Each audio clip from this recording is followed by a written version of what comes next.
Anyway, welcome to the Delta Green campaign. We're nearing the end of this particular adventure. As last time you guys dealt with a creature inside a house that was covered by one of those big fumigation tarps before you set the whole thing on fire and shined UV lights on it to make it break up into little bits. And it also almost killed a police guy. And a bunch of other stuff happened. Do you recall any And of the that? janitor. And yes, well, you are the janitor. It almost killed the janitor. Well, almost. What else do you remember besides almost killing the janitor? But there was a janitor there? He means himself. He means Mateo. I know. I know. You gotta say things in character voice for me to not take you seriously. It wasn't in character voice. Well, I can't tell the difference. Your character voice sounds just like your regular voice. True. That's my specialty. Hey, don't take that. Is that joke from Big Top Burger? This is my character voice, and this is my regular voice. Oh, I haven't seen that, so I didn't know the reference. Okay. It's good. Go watch Big Top Burger if you haven't seen it. Anyway, that means that we are... Yes, where are you right now exactly? I believe you're just right after that incident with the burning down the house. Yeah. Now, I'm sure people will have questions why a FBI agent had used a flamethrower to burn down a building. But there's also screaming police officers who now probably saw a bit more than they should have. Yes. Time for a purge. So how do you want to deal with that? Police aren't civilians, right? Wait, well, it is. We have to deal with that? Right. Well, deal with it one way or another. I mean, you could just do nothing. That is technically a way of dealing with it. Well, are there a lot of people watching? I mean, I guess with the cop screaming, yeah. I mean, it was night, so It was night, yes. And the question is, were there maybe other people around that saw the creature before? Because once you start burning down the building, yeah, people are going to notice. Fire departments will be called, and gawkers will show up to record the place. So the question is, what do they see, and what do you do with the situation? Because we are now in situation management. Also, for context, 2 of you were at the other location. So yes. Besides giving information on the, let's see, you, I can't really, really show that too clearly here. Here it is. Who was doing what at the time? So the question is, cops told just keep watch, then creature incident, building on fire, aftermath, that's not what you, aftermath, aftermath. How do you deal with it? Afterwards, you have not a very large amount of time to think about what priorities you have for this. Because there's civilians witnessing stuff, there's the building on fire, which might spread, there's whatever's left of the creature, which might do stuff. Now, I believe you already dealt with that part because you were just spending time really making sure all of that was destroyed with flamethrower UV spotlight combinations. Yeah. Which means you probably weren't managing civilians or whatnot, or the screaming cop. No, not particularly. It all happened so fast. Mm-hmm. Yes, but it's now right after it, which is, let's say a period of 5 minutes where what you do has a lot of impact.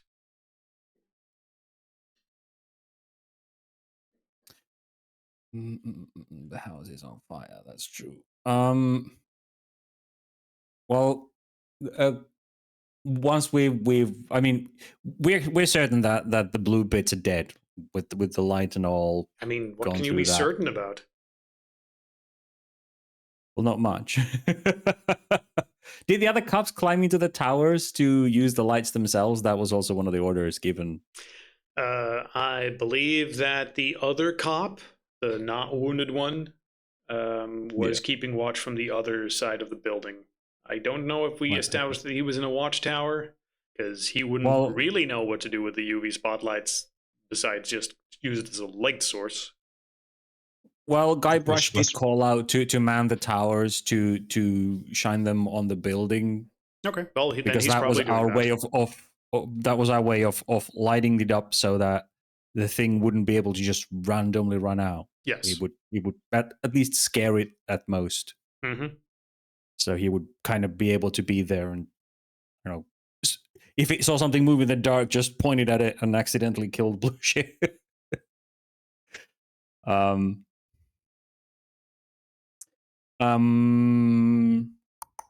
Yes. Damn it. If you don't specify something soon, I'm going to assume you're just, stomping out the tiniest blue bits, going over each of it with a high power UV light and just going, yep, 100% sure it's dead. Some more fire. Just make sure it's dead. No, Guybrush leaves the light on the blue stuff. Mm-hmm. And climbs down from the tower, tells Matteo to, I don't know, grab a to get the cop into one of the police cars and start with first aid. As he himself goes into cop mode and starts calling out to people to stay back and to give the house a perimeter. Okay, so you're going into police mode, trying to keep people at bay to give us room. He's going to he will go into explanation mode using whatever technical terms he can think of, medical terms and stuff like that, to basically say that during the fumigation process, a highly dangerous type of blue mold was found here. Mm-hmm. And basically trying to bullshit that, there was a gas leak in the house, and as we were trying to sort of clean it, burn it, it caught fire, hence the house fire. Mm-hmm. Nothing to see here, stay back, this could be dangerous, we need to contain the situation, wait for more experts to arrive. Because it was covered for fumigation for dangerous reasons. So he's really leaning into that, throwing technical terms out to make it sound really important and dangerous and scary. I get it. Okay. Yeah. You're spending your time doing that for the purpose of just having a general reception from the public. Give me a psychotherapy roll, just to see if you can properly scare them with your bullshit story. Good. The idea being that, you can spin some story out of all of this. And even if they don't buy it directly, blue mold, what the fuck is blue mold if they look into it? But it's good enough to keep them away for now and have them not asking questions and revert back into, building on fire because of some cleaning mishap. Oops. Yeah. Good. Along with the other cop. And... No, Matteo brought the flamethrower instead of the fumigator. Silly rookie mistake. Silly me. I did it again. This is like the third time. Okay. Yes, between the two of you, the creature is dealt with. The cop isn't dying, but that's not something you gave immediate priority. Later, you give him a once-over again. Fortunately, it did not seem like he was thoroughly infected. whatever you did to him with the UV light must have gotten rid of most of it, or at least, sufficiently ripped it out of his body when you were very quick with the light on him. Who knows whether or not that's always the case? Most of it doesn't sound great. You don't know if you've been very thorough with the other corpse. You don't know how thorough you need to be with this cop.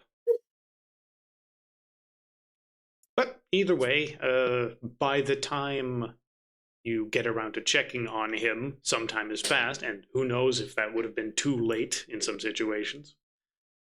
But you don't seem to be too late as far as you can tell when you give him a once-over. The other question is, what does he think happened, and is he going to repeat some sort of story? Because he also saw this creature, and he is now thoroughly driven to a degree of insanity through the unnatural, similar to the process you went to. The question is, hallucination does that to people. Okay, so you could simply give him some cover story that makes him go, "Oh, it was just blue mold. Wow, that's awful." Yeah, unfortunately, infected also parts of his skin instantly, and they had to be amputated. Via flamethrower. I mean, that was part of the hallucination, yo. Yeah, exactly. He's been in the hospital for like 3 weeks now. Right. Can we induce like a coma on him or something? Induced coma on him? I don't know if you would have tools available to just be like, you need first aid, morphine in neck, and then put him on a stretcher and carry him off. That's very much up to you how you would deal with that in a situation. Like always go ahead and assume that once tension is gone, you have more than enough tools available. So if you think that would be a good way of dealing with it, no problem whatsoever. But in the meantime, let's focus real quick on the others. Gorm, Stone, you would hear this stuff via the radio, probably reported in right after. Do you take any particular actions based on this?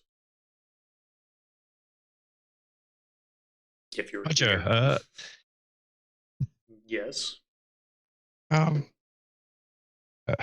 Well, you should probably get that place safe, and I shall stay here with Stone. Stone, do you agree? Yes. Stone nods silently. Not silently to the phone.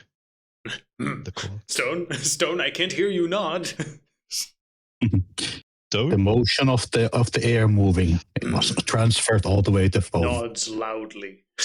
Tone was understood. Yeah, you get text floating ahead. You understand what Stone is saying without hearing it. In parentheses, text appears in your head. Also, you guys are... Wait, are you next to each other? Location K, motion sensors. I don't think you're in the same room next to each other, but still, it also doesn't matter. Okay, we're making sure that that's dealt with.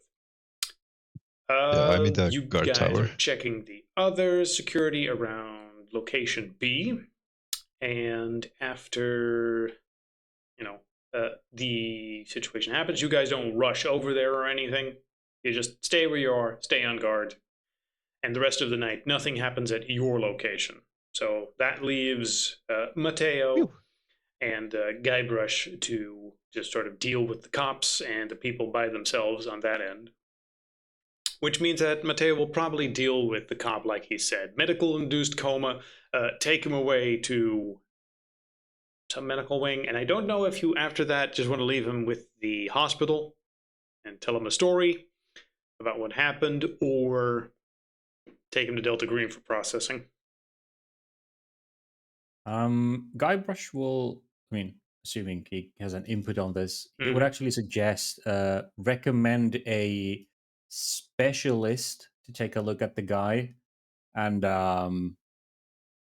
try and direct him under the care of the one external guy who has already had contact with us with the blue stuff. The coroner guy, you mean? Yeah, Doctor Who's, yeah, exactly, that guy, because he has seen it, he has poked around it, poked at it with Guybrush, so that would not expose more people in case there are traces. We'll already have someone who knows about this stuff, who is a doctor, is like, yeah, get this specialist to check on him. We've dealt with this with him before. Don't let anyone else. It could be dangerous. All right, smart. Yep, makes complete sense. All right. Like I said, after that, the rest of the night, nothing in particular will happen relating to the incident. So, where did I have the notes? This entire thing, we just go, zzzt, yes, dealt with. These are notes for how you have things set up in general. Motion sensors, UV lights, guard towers, patrols. Okay. No longer relevant, no longer relevant, no longer relevant. Done, done, done. Okay. We'll leave this for when we need that next time. Yeah. Collecting our equipment from the site. Yes. Oh, we don't know if the other one's coming. Well, yeah, you don't know. I'm assuming the rest of the night you would be, on high alert in general. Yeah. On patrol, trying to keep. Absolutely. Yep, trying to keep your eyes open in case anything happens. But in the end, nothing happens that night. On guard all night, but nothing else happens. So how do I heal in Don't this say- game? How do you what? You don't. Okay. Stone makes a call that we should really get the flight tickets and fly on the second site where the big bad is. We can Fly buy some on the bandages for you on the way. Visit the pharmacy. I'm sorry, could you repeat what you mean? Fly on the second site? So we had basically two locations with the same problem. We took care of one of them, but the second one is still on the loose, right? Yeah, but it was heading this way. As far as you know, they are both heading to the same town. And you are aware of two addresses, the current home address of his family and the previous address where his family would live. And you were working under the assumption that that's where the creature was going. And for one of them, at least, that seemed to be proven correct, as it showed up where you had set up the fumigation tent, pretty much exactly as you were hoping for. So basically, we can just wait for the other ones to arrive as well. That is possible. Potentially, unless it's got a hive mind of sorts. Well, if it does, we are fucked. Yeah, I mean, you have studied the creature through some means up to this point. So if it exhibited any sort of hive mind, then you haven't seen anything that indicated that yet. True. So is that your plan? Simply staying in position, on guard as much as you can? Is there any other trails that we should explore more? We already know where the money comes from, kind of. We know that there's a second clandestine, most likely either project or U.S. Army, a team, doing basically burning stuff, killing people, and we are forbidden of basically interrupting that one. But is there something that we can do while waiting? At least for maybe the less trigger happy people of the team. Do while waiting in this location, because if you travel away, obviously you're not, on guard, which was sort of your plan. The investigation so far had trails like who was funding that lab and who blew up that detective agency. And there are miscellaneous things that could be pulled on there. Speaking of which, you probably check up on stuff the following morning. Just, hey, has there been any news on, the other trails that you were working on, particularly the lady in the coma, and then you will be informed that she's dead. Reason for that? To what? Apparently, she just had internal bleeding while she was in the coma, and an internal brain hemorrhage, and she didn't wake up. Mm.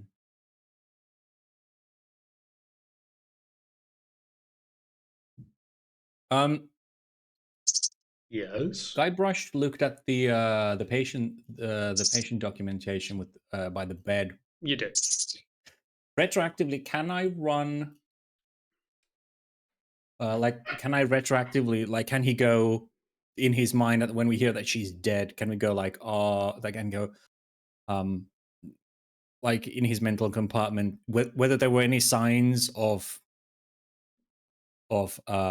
something they could have missed, or if it was intentionally left, like the tests that she's gone through and the basically signs of negligence that could have led to this. Right. Foul play during the treatment itself that wasn't apparent then, but now that she died, could there be You have previously looked at her stuff, so give me a medicine check plus 20. Would be the same. Medicine plus 20. Mm-hmm. Okay, great success.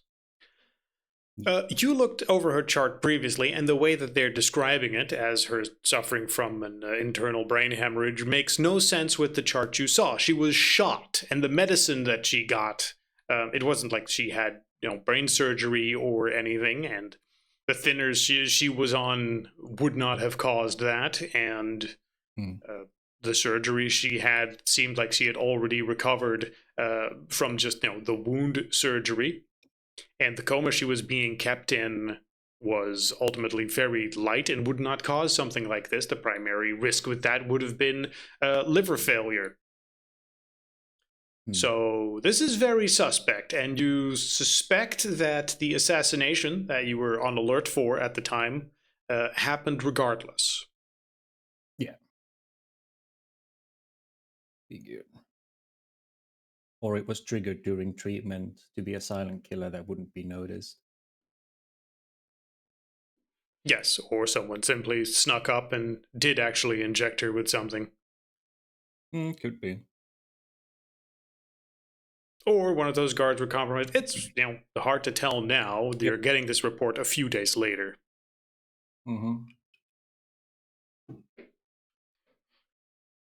But he will try and contact the guy whose number we got, who he interviewed. More specific. The guy who was at the hospital. Oh, was him. it? Yes. Yeah, the paranoid guy. He will try and call him the moment he goes no, this makes no sense, medically. Right, Belton. Basically, yeah. Very well. Yeah, you can call him. I do. Yep, he's on the phone, and he's upset, but he understands that, well, shit, we did all we could, and apparently she still just died of a medical issue. Right, at which point Guy goes, shouldn't she, nothing in her papers indicated a possibility for a brain hemorrhage. She was shot. The wound would not cause it. The medication that she was on could have resulted in a liver failure, but based on Guybrush's medical expertise, brain hemorrhage is not something she should have died from, and that the suspicion is that she was killed. She was cleaned. You're not safe in that hospital. He will go on a small rant saying he was so sure that he had all this security and that they were screening the doctors and whatnot, and shit, all it took apparently was him just not paying attention for one moment as some nurse or whoever went to change some bandages or something. That's that, or it was set in motion already during her treatment, and it's been slowly trickling in her brain until it now killed her. A ticking time bomb before you put her under security as well. Yeah. My point is, you're not safe in that hospital. If there is a mole in there, you don't know who it is. Hell, it could be one of your security guards. They're private privateers, were they not? And yeah, this seems to be going pretty deep, so be very careful. Well, he asks, what do you think he should do then? Yeah. That point, because he was investigating that client of theirs that was paying them a lot of money to keep an eye on the scientist in his lab. And he had been pulling on some strings, being like, well, this is the holding company, this is their law firm, this is who they supposedly are. Can I find something more about them? yeah. Guy does say, regarding to that, I strongly recommend you let that trail go. What if they still want to kill me even if I just let it go? That is true. You probably know too much. But unless you have a bunker somewhere, the location of which do not disclose in this phone call, because this is more than likely recorded, and any communications you do are under surveillance. Unless you have a hole to dig it deep underground, I think the best you can do is drop that, because it'll just paint a bigger target on your back at this point. She was more involved in it, so she was the primary target, but the more you dig, the bigger the target on you becomes.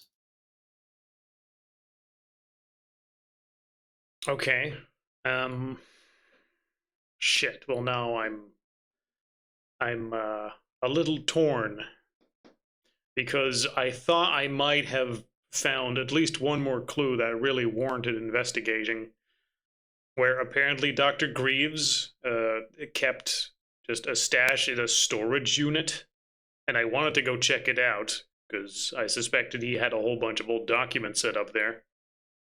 But it might also be booby-trapped, and it's probably under surveillance and with people ready to kill whoever shows up to claim it. Or maybe there's people looking for it and they're going to burn it down and purge it if they are tying up all loose ends. If you're investigating this too, I mean, I could give you the address.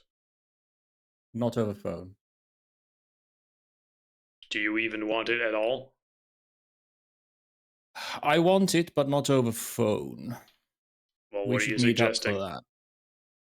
I don't think I feel safe meeting up with you. You might just be the guy who's trying to kill me then.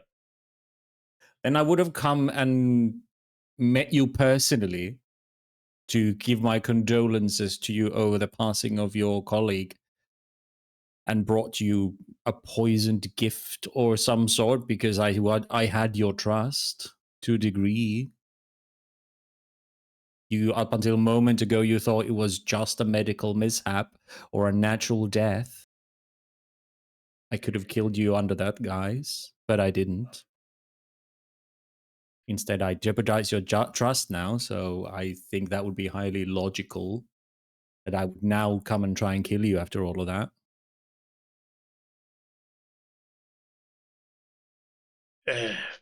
I don't know. Whatever. What are you suggesting?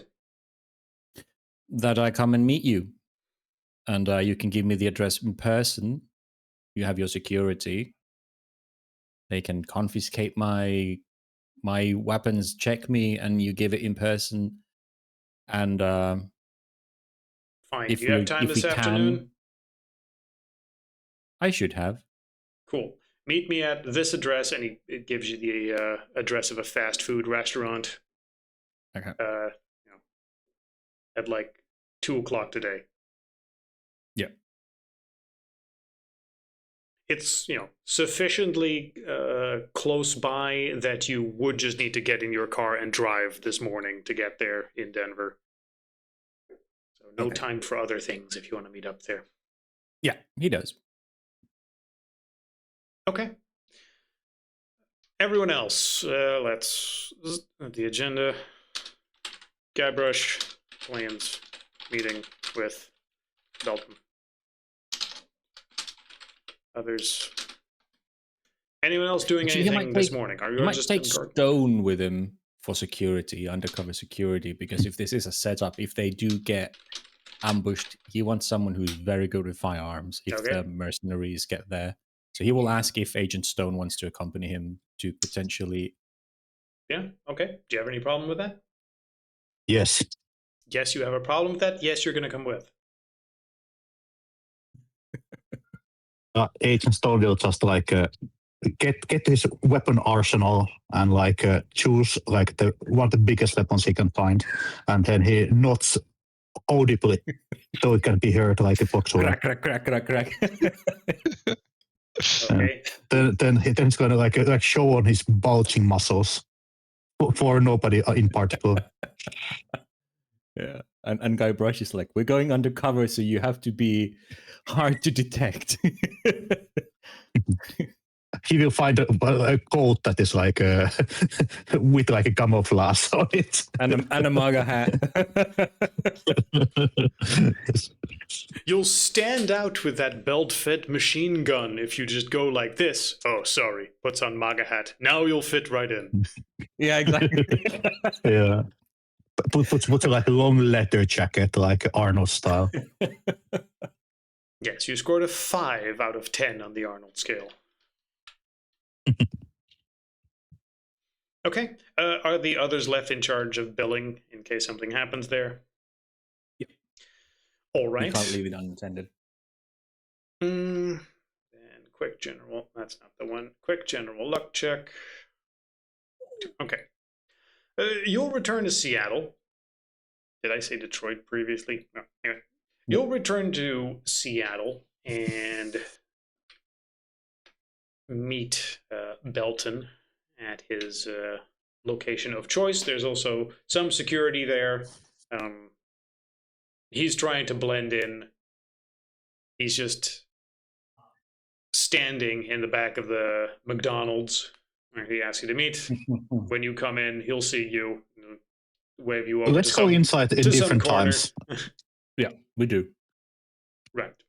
He sends you in first, and then he comes in like a minute later. Maybe I will go first, and I will sit in Yeah. a different direction where I have a good like a sight for him, Mm-hmm. and then like you call in 15 minutes later when I'm like already smashing on my like a Big Mac. Yep. You go in armed with your heavy weapons, or No, I have like a concealed weapon with me. okay, that's would stand out a little bit much if you did. A Okay. flamethrower. I mean, for all we know, you do. Like, no, I have it in a suitcase next to me. Which, quick check whether or not that stands out or not. But yes, 2 canisters or 2 jerry cans with me, just in case. Just in case.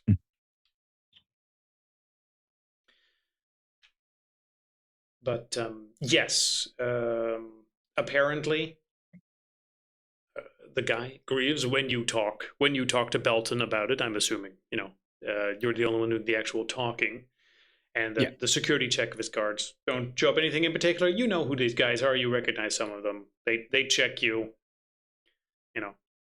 Can we do one thing before this takes place?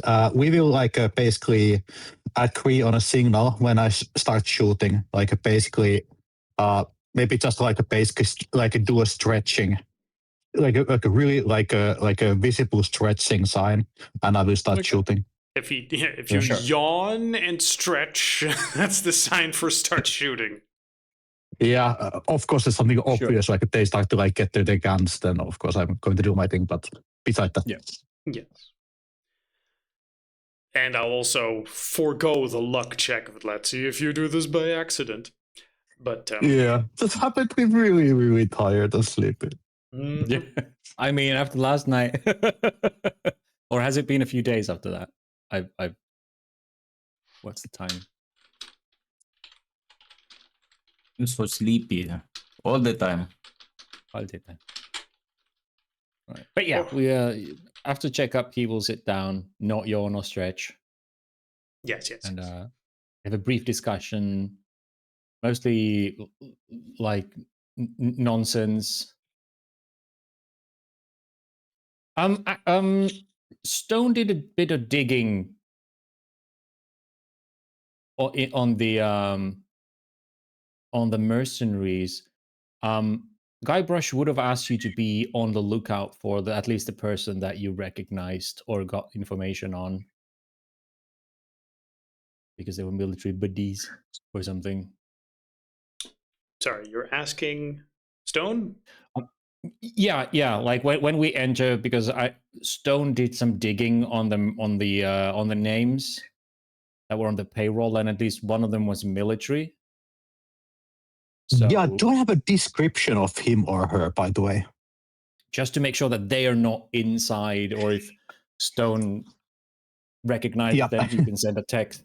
Exactly. I was actually just about writing on the chat of the of the Roll20 that Agent Stone is looking through the other customers and trying to find if there's somebody who might have followed our meeting party inside. Yeah. You're keeping an eye out for something highly suspicious. I got that. That's what the 15 minutes earlier was about, right? Yeah. That's also why I did several luck checks already. Mercs aren't there. Because for all you know, there could be the killers right here, or there could be some other FBI nonsense. Who knows?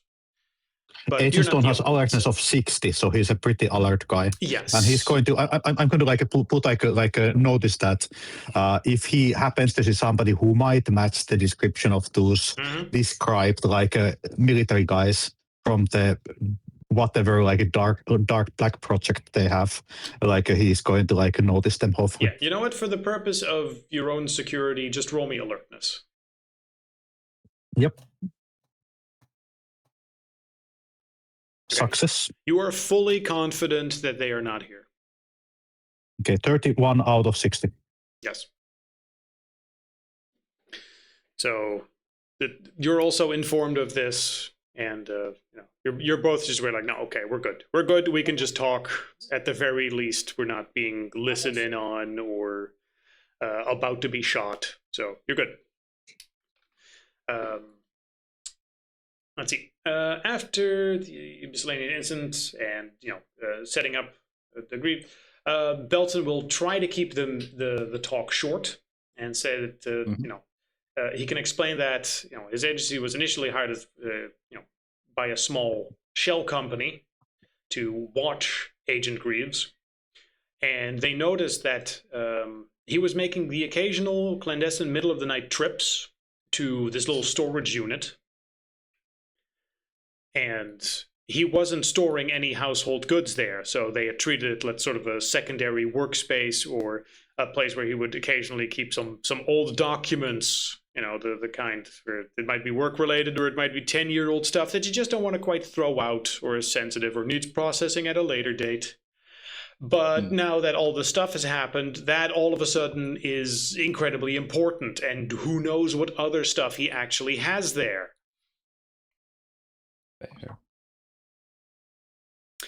You're given the address in Jordan Springs, which is a series of storage units in a semi-residential area. And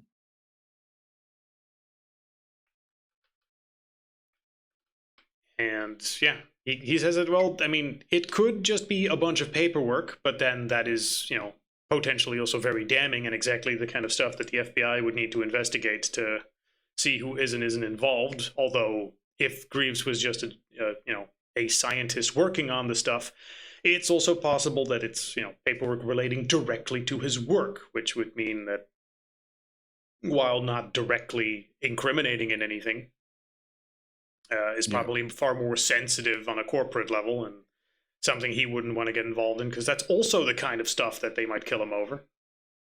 Yep. Are you next to a bird or something? Because that's usually me. Wait, are you outside right now? Yes, I am on the backyard. Oh, okay. I figured.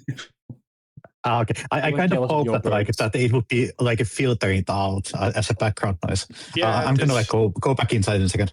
It's fine. Discord is very wishy-washy on when it doesn't filter stuff out, isn't it? Yeah. Like the birds are sometimes filtered on my end, and then sometimes they're not. But yeah, you're given the address,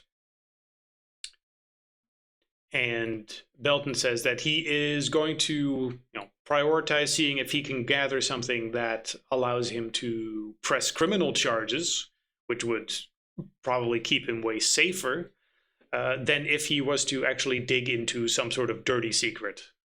So he is far more interested in the killers and the people who firebombed the place and getting them than the organization itself, because he knows their pockets are way too fucking deep. Whereas, if you just get a hitman out of the way, well, then that delays stuff by several months, years, until they get a new one, and then maybe things have washed over, or they realize that, okay, this loose end isn't going to bother us. We don't need to panic. He is aware that, panic informs a lot of cleanup operations. And usually assassins are the thing that shows up when someone says, oh shit, pull all the plugs, press all the buttons, clean it up now. So if he can just dissuade the panic of the big organization, then that would probably keep him alive. So that's what he's focusing on. And hopefully, he gives you that, hopefully you'll find something here that also can, be published, or, create some sort of police report where you say, oh yeah, this place was investigated, nothing of interest was found, something like that. That would be super swell and would immediately take some heat off the situation. Guybrush nods in understanding and says that he will see what he can do, and that they have guys in investigating this further, but it is classified and he can't talk about it more at the moment. But that gears have been set in motion in the agency to all right, dig deeper and to the root. But after they that, will. It's very much in your hands. Like, he gets up and he's like, well, I've given you what I can. I'm going to try to not stay in one place too much and stay off the radar for a while. If you're going to do something with this, try to make it a, police announcement and try to make it public, I guess. I'm sure whoever's pulling the strings here will figure something out eventually. I'm going to try and stay alive during this. You do that. He leaves. Yep. And guess we leave too. Yeah. We shall leave as well. It Fair was a enough. good McDonald's hamburger. The Jordan string Guybrush storage didn't is touch somewhere- his. He just throws his away. Oh, great. Yeah. I will wait for my companion to go first, and then I will follow in case. I don't think that there's any need for anybody to know that we came together. Sure. But they'll start talking. You see those two guys? They got up and left together at the same time. That's very suspicious. Yeah, and in case if the guy we just met is waiting outside to see that is there one guy or two guy or three guys leaving after, even though we are not enemies, but still. Yeah, still, no reason to take some sort of risk here. Yeah, if it's worth doing, it's worth overdoing. I guess. True. Anyway, you take the extra measures, and after that, the ball is once again in your court. You're aware that this address he gave you is in the Seattle area. You'd probably be able to get there in under an hour. Should we? I mean, why not? The longer we wait, the more chances it gives people to actually clean it up. Question is, I mean, we're too far to ask the others, so I hope you're good with security. Breaking locks. I know You how could to play hire block. somebody. Okay. We don't have our Speedicon Fajita with us to gain access to locked spaces. But yeah, we'll drive there. We'll go see if we can find any paperwork, anything about the creature. You might tell us more. And it's also stuff that let's probably do a should be cleaned up. quick visit like on some hardware store and get like a what is that like a tool to like is made to break locks A lockpick? in English? Okay. No, like it's just like brute forcing it down.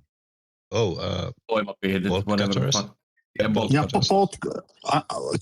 buy bolt cutters and a new lock. Bolt cut the old lock, and then when we leave, put the new lock in. Also, we are FBI. I mean, we would need warrants for that. Yeah, and that will take days, most likely. No, I mean, if someone comes and asks, I'm like, badge to face. We're here on official business. Move Blah, along, blah. citizen. But yeah, bolt cutters. Let's go. Yeah. But let's go in the way that like to see that there's nobody actually like keeping an eye of the building. First, like a bit like a not very Agent Stone style, but like not to rush in. Yeah. Well, you're the soldier here, so that's on you. I may be a cop, but I'm usually at the desk. Yeah, so Agent Stone's going to use his like a military expertise and his alertness to like find out is there anybody keeping lookouts on that premise. Right. Okay. Well, if you're going there now, what was that? I think that was Mateo, help. Well, Mateo is currently at the completely other location, so. Oh, I thought we were all moving. Never mind. Yeah, we got left behind to our own devices. We're gonna have a side adventure. Matteo crawls out of the bonnet of the car. There was some dust I was cleaning.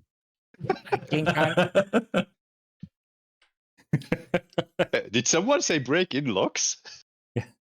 Mateo was in engine. There. Is what dirty. Mateo clean. Sorry, terrible. Mateo clean holding. And if this wants to just. What? Why the fuck did it put it over there? The hell, Roll20. This doesn't need to be this big.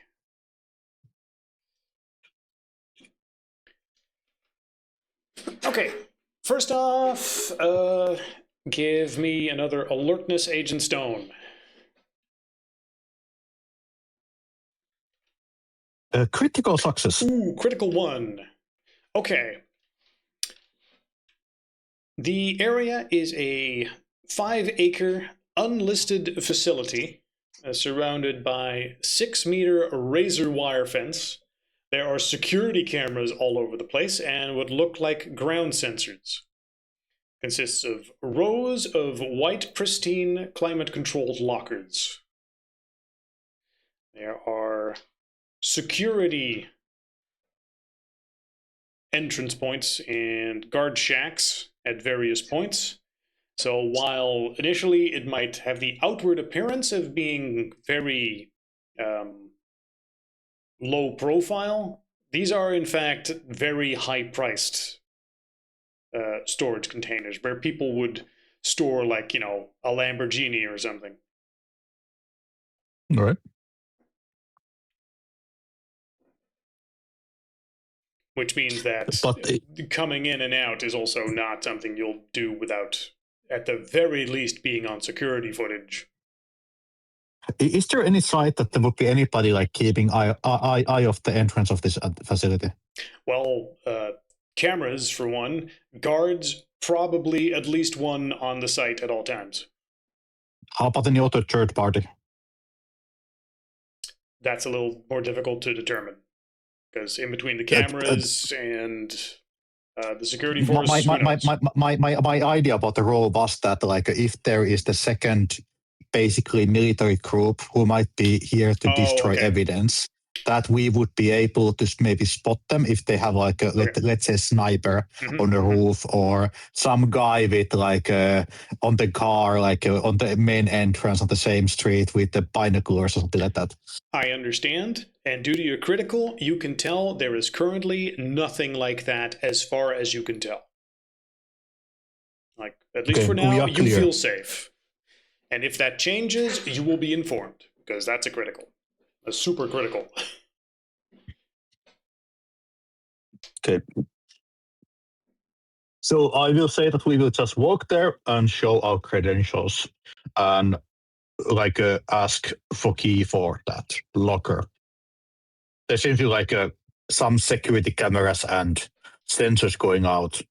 I don't think that I saw any security guards, but I'm sure somebody's working here. At least like keeping eye of those monitors.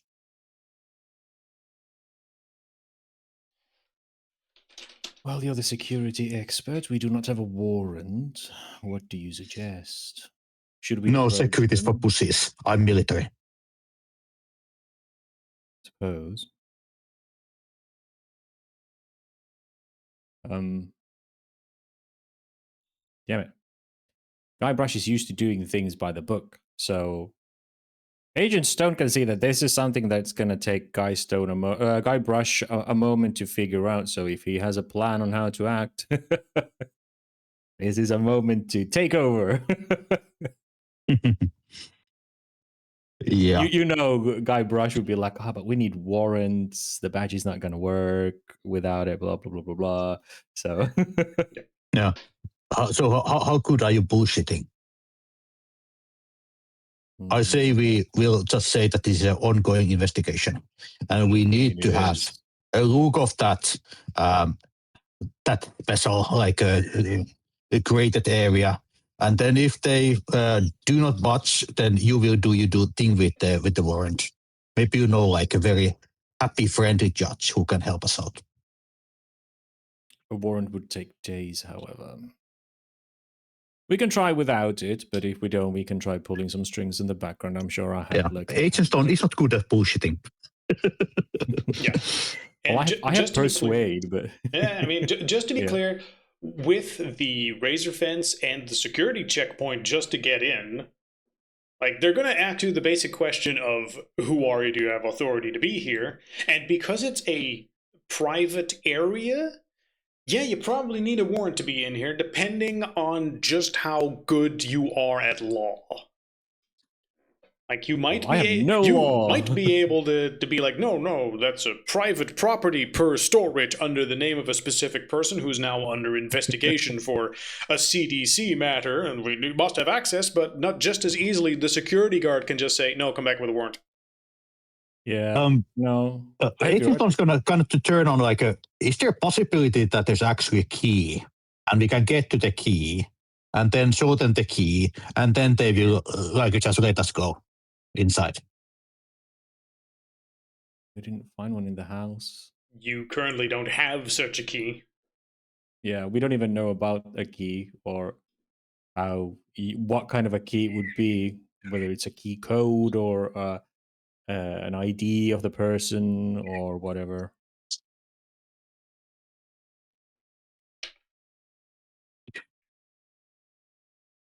Remind me what happened to the owner of this locker? Like, do we have like some like pictures of him dead, like a certificate of like being deceased or something like that? Well, he died turning into crystallized glass. Well, glass is crystal, but yeah. He was the patient zero, so to speak, of the whole blue goop thing, and he died in a car, and yeah. But even then, we would need a warrant as part of the investigation, a proof of the investigation. I have bureaucracy. That's probably not going to work. I have no law, so he can't finagle. Do we know, does he have like any relatives? Maybe he can get the permission from the relative, and that's enough. I don't think we know anything about the guy like that. We know he had a whore of a girlfriend, literally, but she's dead too.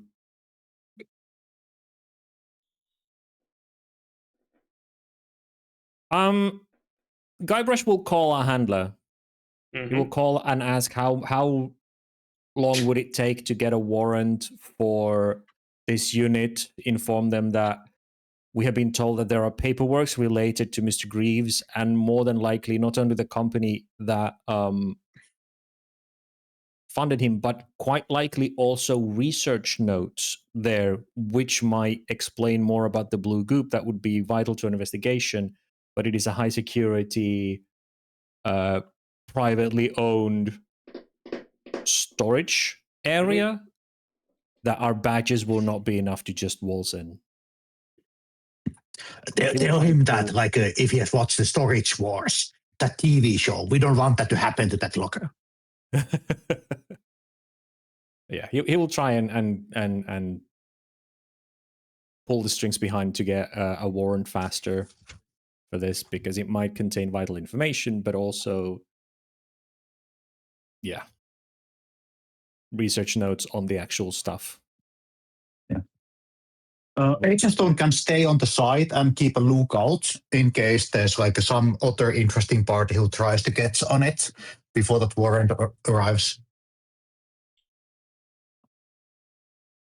Okay, but for now, you're contacting Delta Green and simply putting out a request like, hey, we want access to this place, but this might need some special clearance. How fast can we maybe do this? Yeah, basically. All right, this would need a little bit of luck and some schmoozing, so let's see if you're lucky that it happens fast. You're not. No. I mean, the request has been put out. Yeah. And after that, it simply needs to go through the system. You don't get a response that day. Yep. That's fine. I mean, Guybrush doesn't want to end up on a watch list. or strain the badge, because as working with law enforcement, he knows there's a way to do this, and well, doing it Agent Stone was speaking very slowly. We are choosing our battles. We are playing the long game. It is okay. Sure. It takes a while. Yeah, let's go back to the others for now. Yeah, he's like fingers twitching on his like a gun a bit. All right, back to Bilton. All right, in Bilton, I'll assume you're still on defense mode. That's fine. After that, let me check the timeline.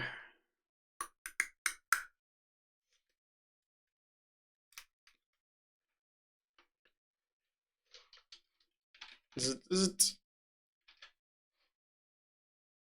And we've got the rest of that day passing without incident.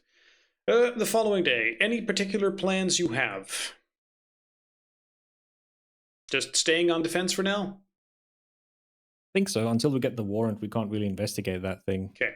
Later in the day, then, you will be contacted again by Delta Green, by your handler. And he will ask you, like, okay, I thought I asked you to stop looking into certain ends on this. Do you have any particular reason to suspect this is directly related to your mission? About the storage unit? Yes. Like your direct objectives. Yeah, and Guybrush says, well, this is where Mr. Greaves took a lot of his paperwork to. There is a chance. We suspect that there might be research notes pertaining to this entity. And while UV lights are all well and good, until we know more about how it operates and what its traits are, it would help us. Learning that would help us battle it better, because we still have one entity on the loose. We do not know where it's going. We have no means of tracking it. We have killed one, but there is still one on the loose. And until we know more of it, well, we almost lost a civilian already once if the next one is bigger and more dangerous, more involved, we might lose more. Okay. So any weapon at this point Your is... handler talks on the phone briefly, and he's talking as if he also has a bunch of papers in front of him that he's going through. And he asks you very, very pointedly, like, okay, do you have any reason to suspect that there is another risk of an unnatural threat coming from this storage unit? Yes or no?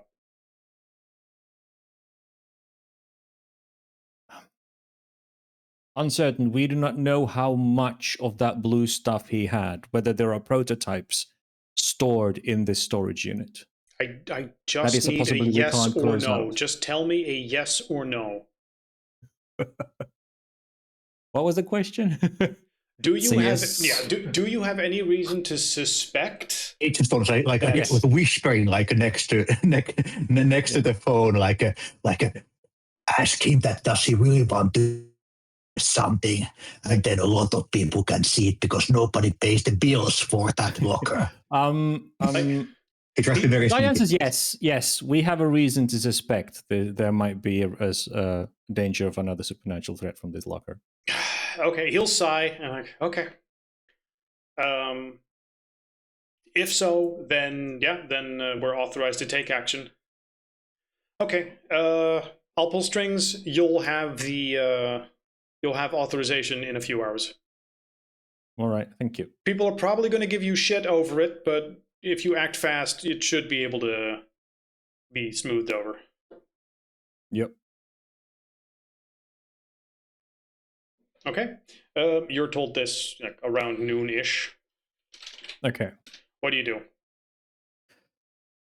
Well, in a few hours, he didn't tell us how we get the authorization. It's just you will get it. You will have it in a few hours. Okay. Let's rent a van. I guess that it can be quite big locker. There might be a lot of stuff. So Agent Stonta recommends we are going to rent a van.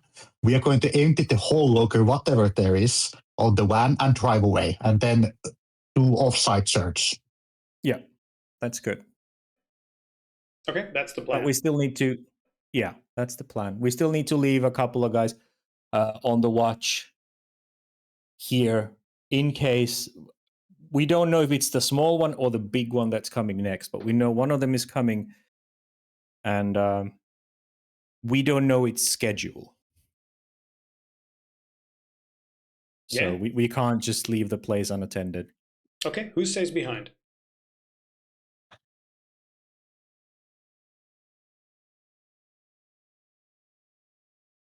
Okay, who goes to the storage unit?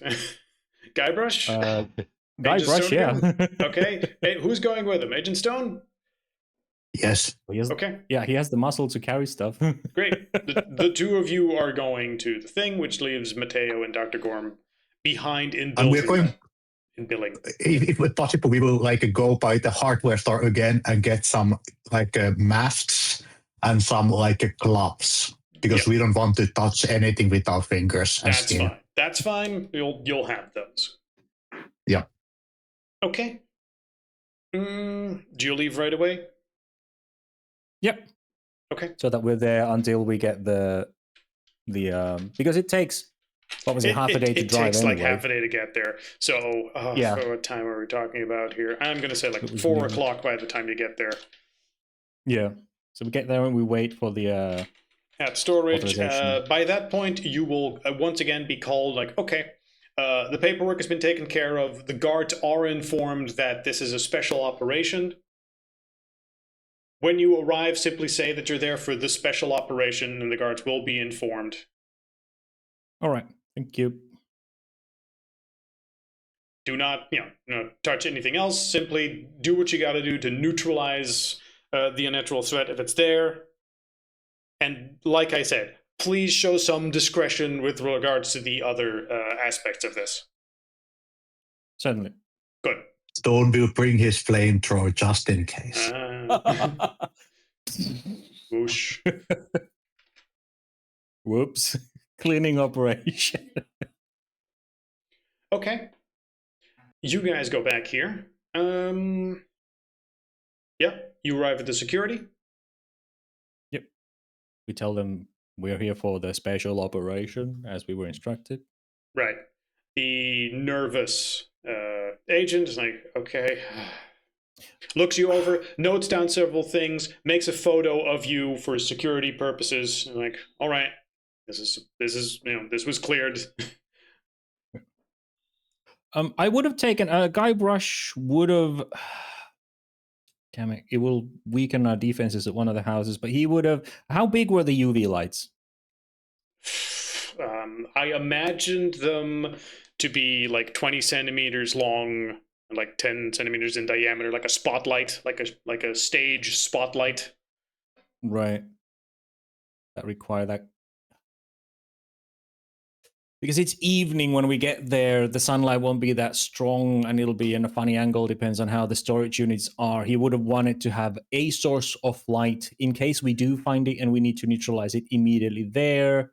So there would be a place to plug it in and blast it with UV radiation to just destroy it immediately. Mm-hmm. So he would have wanted to take one of those probably from the other house, because the previous thing did not go to the new address, it went to the old address. So unless they have a hive mind, it's safe to assume that the next one will go there as well. Okay.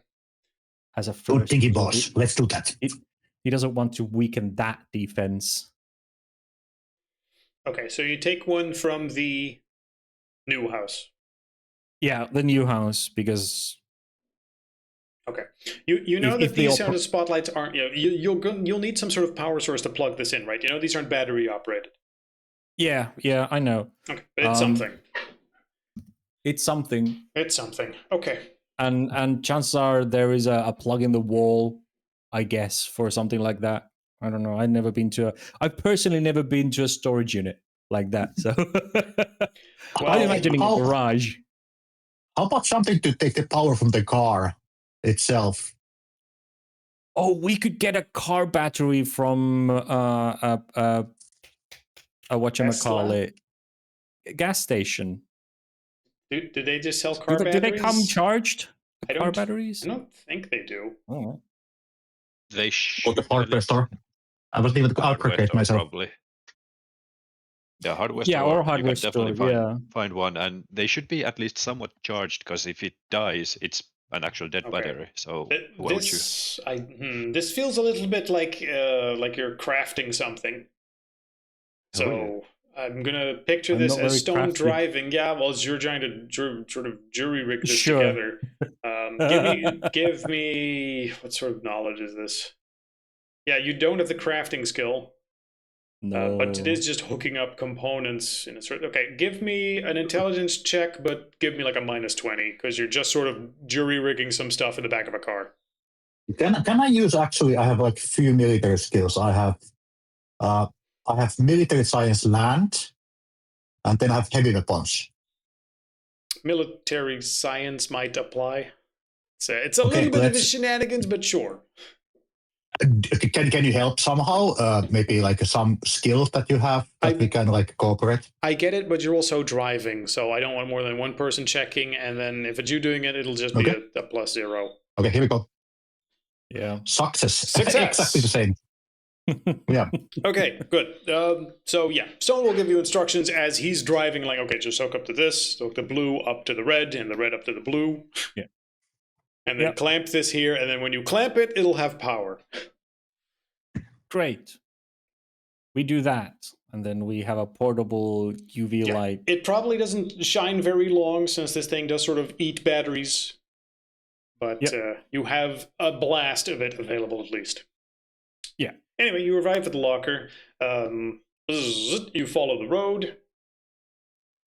You go to the specific one marked on the outside, number 25 or so. And the next question is, let's see, Solon security. Let's see. I mean, that's just what it's called internally. Yeah. Yeah, you have limited time to stay here. Inside is a collection of just folders with files in them, computer drives, and little glass test tubes, along with a other one of those portable-looking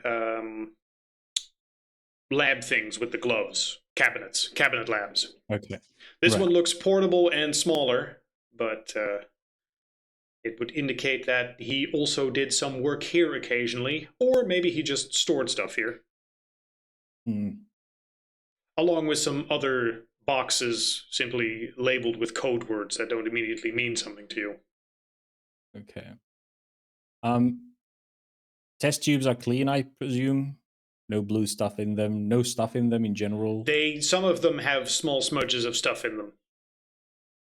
First question, is there any sign that anybody would have been here recently or even like tried to break in? There is something that would indicate some stuff for this, but You would need a search check, probably. yeah, you would kind of need a search check for that on top of me trying to figure out like whether or not they would or wouldn't have been here already. Yeah. Okay, I will throw a search. Maybe you can do the same. I think Yeah, just well, one of Guybrush you. is fine. Success. Okay. 30 out of success. 41. Nice. You currently have no reason to suspect someone has been here yet. Yeah. Okay. Guybrush wants to search this place for any signs, any remnants, any prototypes of the actual blue goop. Okay. Because he's like, Yeah. okay, we have clear instructions to destroy anything of the blue stuff we find. Mm-hmm. Paperwork is off limits now, so let's focus on that. Mm-hmm. He wants to go by the books, so he's Okay. just trying to. Now, for this, I'm going to need 2 checks.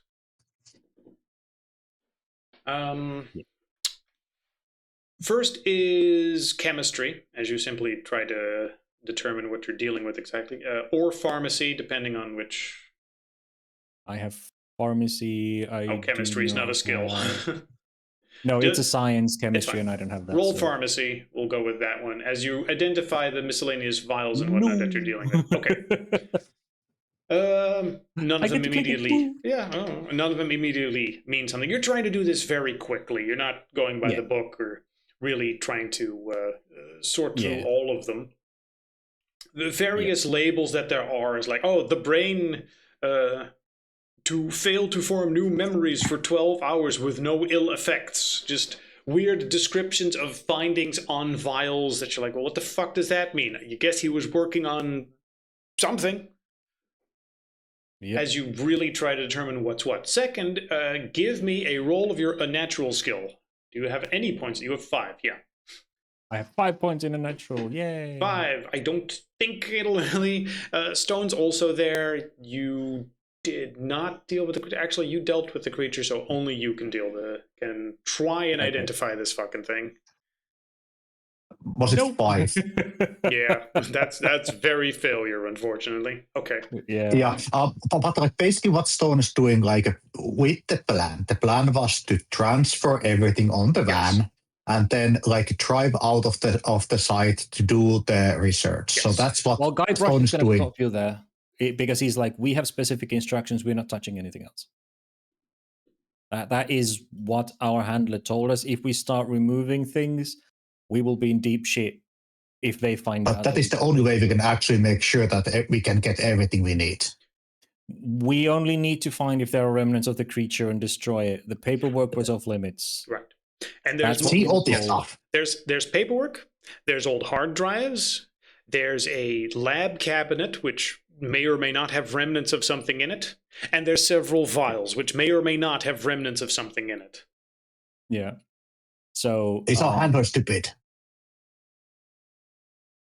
probably, but that is not our investigation. And if it's not our investigation, we might end up And we just leave it here for somebody else to find? on disposal. They know about this place. They have people on it who are supposed to be on it. Guybrush is going to start piling. Damn it! But yeah, we didn't recognize any of the test tubes.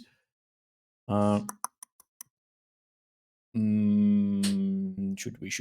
But it's not blue. It doesn't look like the goop that he has observed before. Well, the test tubes. The problem is it reacts for the light, right? Yeah, the problem is just shoot with the light. Yeah, any form you've seen it in has been like either as a creature or as a dead version, or when it was inside a dead body. So it isn't possible for you to properly identify what this is supposed to look like when it's inside a file like this, or if it's mixed with anything. Sure, which is why he's looking for the immediate like, well, do I see any recognizable if there's blue stuff? But yeah, I guess he can just compile the well, carefully put the test tubes, try and put them as close to one another. Does the cabinet inside, does it have any residual traces of anything in it? Like, is there goop on There's the walls? There's a petri dish there with another sample of something. Okay. So carefully with our gloves on. Actually, no, he will try and put the test tubes next to it so that it's not obfuscated, and then hold the light above it so that like any samples of any goop, any test tubes, anything that contains any sort of matter that isn't hard drives, that isn't pure data, into the cabinet. I'm assuming it opens from the top, and then just blast the whole thing with what we have of the UV light. Just all substances just gets blasted, and if it dies, it dies. If not, then, well, it wasn't weak to this stuff. It probably wasn't what we're looking for. Okay. Stone's like making sure that there's nothing hidden, like a catch. Okay, but this like is opposite in the walls or ceiling or something on the floor. Yeah. Okay, you're checking that. But also you were saying, okay, grab everything you can. Are you grabbing the test tubes, leaving with them, destroying them somewhere else? Are you destroying them here? No, doing it here, not leaving with them. They get blasted here. Very well. You take a few moments. Stone takes a few moments to check the entire surroundings, see if there's anything hidden. His finding will just do another search check, I guess. Yeah. Regardless, your search will come up with nothing, as it's a highly secured area meant for storage and putting stuff away, not some sort of secret lair. Right. As for Guybrush, you take your time, using gloves on, using your high-powered flashlight, UV flashlight. You just take each sample and go in front of the light, try and blast it as completely as possible. Yeah. The matter inside these test tubes seems to react sometimes. It doesn't react and become the same goo that you've seen happen with the creature. So it's not that, or at least not in the same shape. It seems to be reacting and doing something to it. It's not exploding or anything. It's also not wiggling around like it's the thing. But you're confident you've at least neutralized it? Like, you've seen chemical reactions. You're familiar with forensics. Something chemically happened in here, and it looks less potent, whatever the fuck it was. Okay. So you can't say for certain what you've exactly done, but you feel confident you did something. Yeah. We have secured that if it's the exact threat that we have been sent to do, it would be dead now. Yes, you are confident in that. Yeah, which is our mission. Anything else, not our problem. We were here to deal with the immediate situation. It has been neutralized, and Guybrush goes, we have done our job here. Any traces of that creature that might have been here is dead if it was here. Let's go. As much as I would like to take the paperwork, we were specifically told not to. And if we, you should want to just burn those files. No, maybe just went to sleep with your little flash. No, that would have killed them. This is incredibly effective against it. So, whatever those samples were, if they had any traces of that creature, they're now ruined.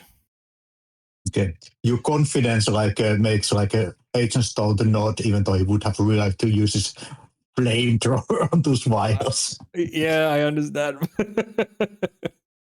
He's like, let's not burn the place was there something that we saw in accident that would be important later on, like something that just we are not going through stuff too carefully, but there might be something that just catches our eyes. It's not like Agent Stone is like a 120% like trusting the employer like right now. So that's very fair, and there definitely is something more happening here that you are purposely just told about. Like, hey, get the fuck out of here. yeah, soldiers who obey orders blindly end up dead. Yes. And Agent Stone has int 13. Do. Also, it sort of goes without saying, because you went with the security, and they would have opened stuff up for you with additional security, and a guard would have been waiting outside. As you checked over the place, there wasn't any sort of hidden compartment. There were definitely sort of insurance security in place, and if you had breached this place, you find evidence that there are, explosives set up around this building to destroy it in case someone forcibly breached the entrance. So set up by the facility itself? Not the entire facility, but the storage unit you're in. Yeah. So how did the facility security not like trigger it when they open up? Because they had security parts to open it up. The point is, so they were just if good get for it. blown Okay. up, if you open it the wrong way, Yes. you go boom. If you're, I don't know, some hobo who's like, I'm gonna break this place open and drink all the files inside and become a monster and roam the countryside, or steal the car that's in here. In those cases, it's like, oops, gotta silence this real quick.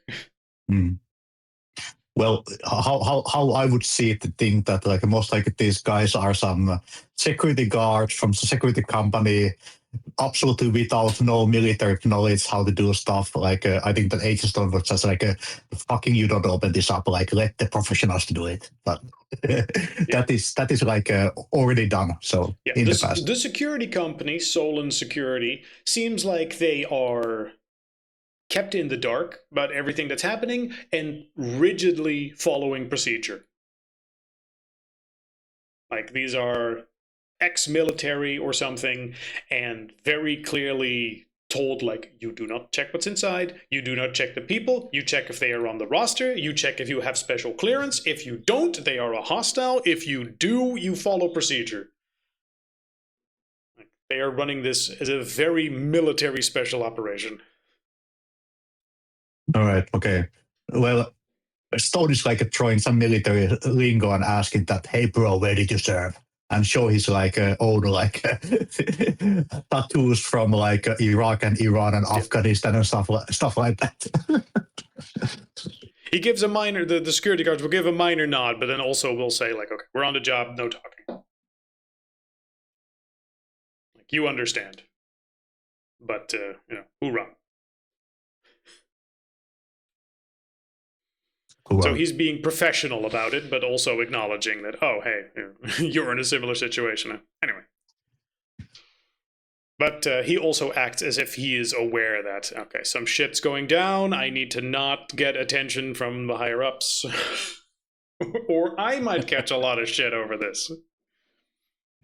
Yeah.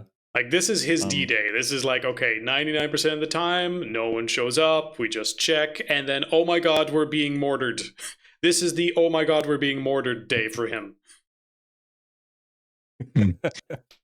Well, based on my experience, these guys are amazingly skilled for the average, but lucky for us. Yes. If you guys had breached in here and these guys had spotted you, that would have been a full-on gunfight. No. But for now, things are dealt with. Yep. We drive back. Okay, you begin the drive back. Now we get a fun roll on my end. Was it? See if we Meanwhile, crash Mateo, into a bear on the way. Well, I mean, check number 1. Oh, okay, 63. check number 2. Mm-hmm. Okay, and check number 3. Ooh, Okay. you guys in trouble. Okay. Mateo, Dr. Gorm, Yes. where exactly are you located? Old address, Good new question. address. You guys are New address, I'd say, because I mean the old Yeah. address burned down. Okay. Guard tower, new address. Yep. The family is currently there. The family is there, which is to say, you know, wife, son, motion sensors in the sewers, your base is in that area, UV spotlights in guard towers all around. I imagine the wife would have started asking questions about those at some point, but you also told her, you know, ghost FBI and what was the Ghost other thing? FBI, ghost husband. Ghost husband. What are these spotlights for? She would have acted at some point with whoever was busy with To them. find ghosts, of course. Oh, I see. That Namely makes your complete husband. sense. If my ghost husband is around, we'll be able to spot him this way. I do hope he's all right in ghost heaven. And as I have to spend like days, well, at least a day in the guard tower, I will have my books with me, so I have something to. That is sort of a question I had. Like, you went all night previously, so I'm going to need each of you to make a stamina check. Whether or not you're on full alert during this. What's that? Do note, Guybrush did take one of the lights from the new house. Right. Yep. You are old. Unless you guys replaced one from the old house to the new, because Guybrush's logic was, well, the thing attacked the old house. It's likely that the One other light thing missing. comes there as well. Oh, So let's call it a 1 in 5 chance that that's an issue. They don't need so many. 1 on each corner. 1 in 4. Anyway. You're still all driving. No problem with me. Yeah. You're in a guard tower. course, Let's say probably not the one missing a light. Oh, Great. Mateo knows how to work through all night. Okay, yeah. And still take care of family during the day. Critically aware. Dr. Gorm is also still in Secret good is called condition. amphetamines. Yes, adrenaline and panzer chocolate. Panzer chocolate. Yeah, that sounds good. I mean, especially after the incident with the other one. Like, you're on full alert. I'm assuming you have your flamethrower on the ready for whenever something happens. Granted, this building is not in a tent. This is very much just, you know, a house with people currently living in it. And the cops on patrol are in a much wider area than the other one.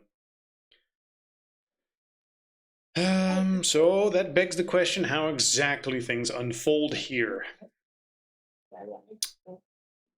Let's see. Mateo is on full alert. What is your position? In a guard tower? I'd assume so, yeah. Okay. Previously, you said, like, okay, we're expecting this thing to be spotted somewhere outside of town by a patrol. That is true, but I mean, one part of it already hit the town, so. Also, we're not splitting the party. Well, I mean, you already have. Well, yeah, well, more than this. So, one last check. Just how fucking close are we talking about? Okay. Because you are max awareness and just, you know exactly what you're looking for from your previous encounter, Mateo, from one of the guard towers, Dr. Gorm is in the other guard tower, will spot a large blobby creature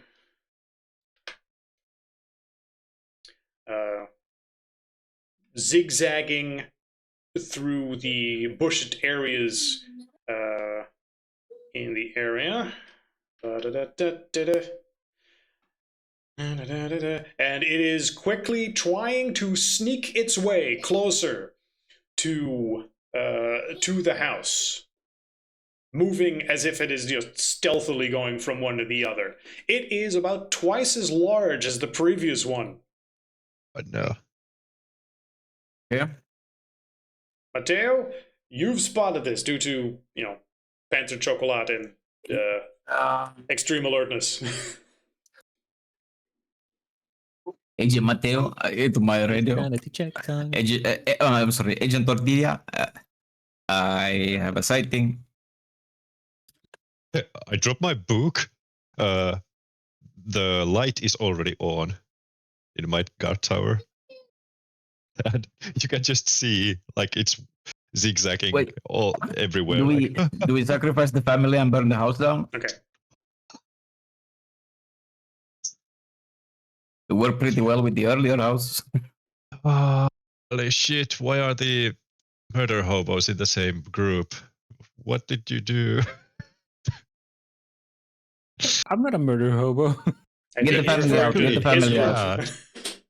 Yeah, it's the B team here who's I mean, do we have any police on the premises? Can we the police try in and this get the area family are out, not on or would premises. that be it?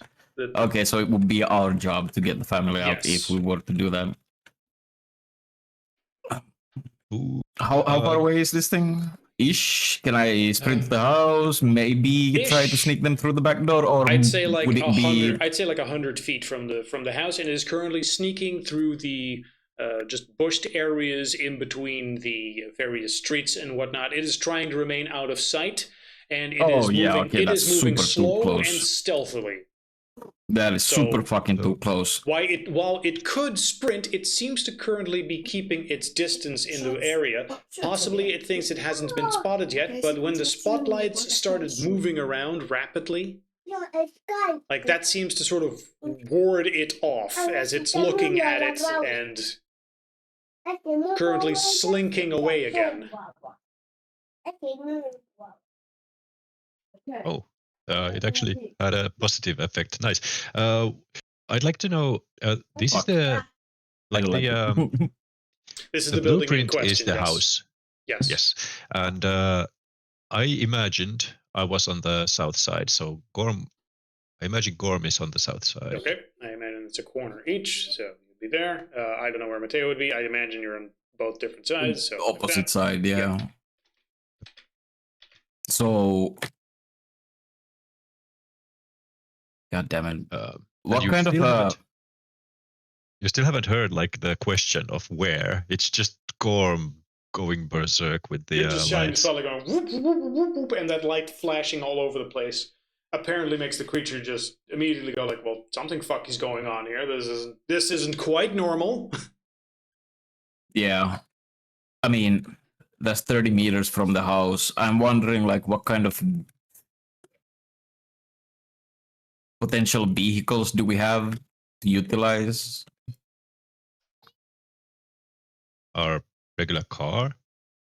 Regular car? Yeah, that's not great either.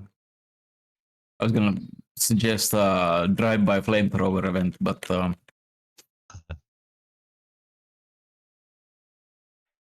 fuck me, I do not want to get on foot anywhere close to that thing. God damn it. Okay, I'm gonna report this position and let's just beam our spotlights on it and figure out the rest later.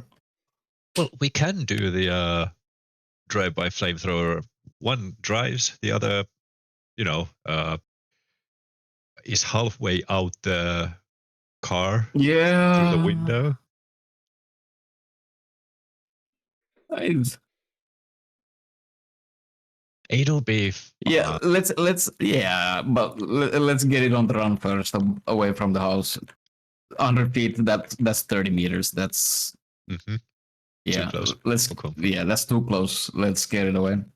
So I'm gonna give you the position and start aiming also my spotlight. Okay, and as I see at least where the light of Mateo is going, I'll try and match, try to coordinate a little bit. Gorm's still not answering. He gets the instructions and he uses them.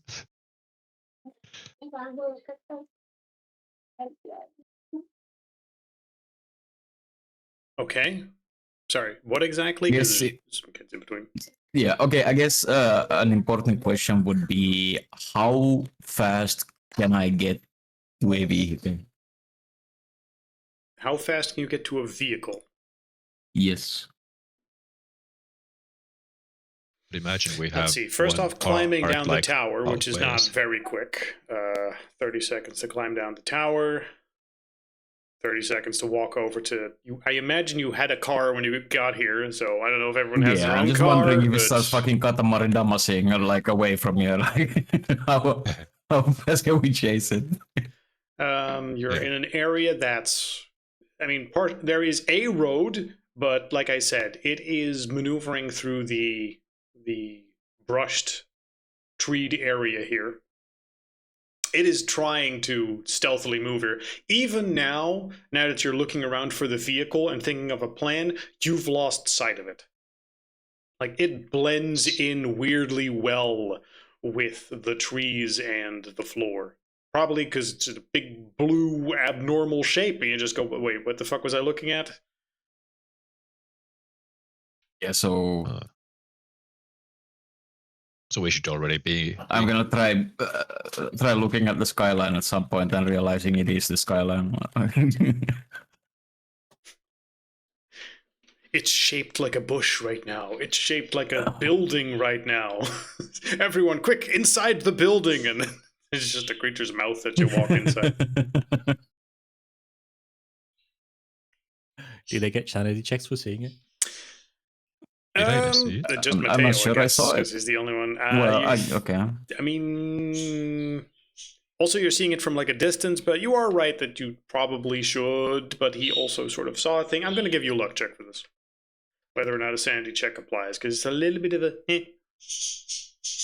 You're fine. Oh, You're fine. It wasn't up close. This is more you going into alert mode, like, oh fuck, it's here. Yeah, I'm seeing shapes, and the shapes are big. Yeah, you're seeing big moving shadows that imply stuff. Yeah. It could be a bear with a gun, and you're like, oh, big thing. But once it's up close and you're actually fighting it and you get a full proper look of it, yeah, all right, then sanity check, but not right now.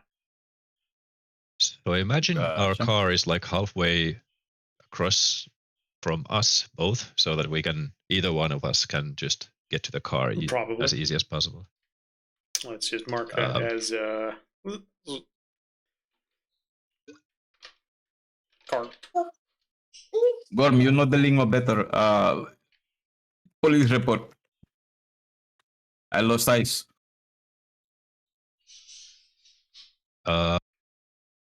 Well, what was the question? Like, do I see it? You're spending some amount of time poorly communicating with each other and just thinking about what the fuck to do. Yes, so we let's see are. if the situation gets worse. It does. Nice. You've just fucking lost track of the creature. You don't know where the fuck it is right now. Yeah.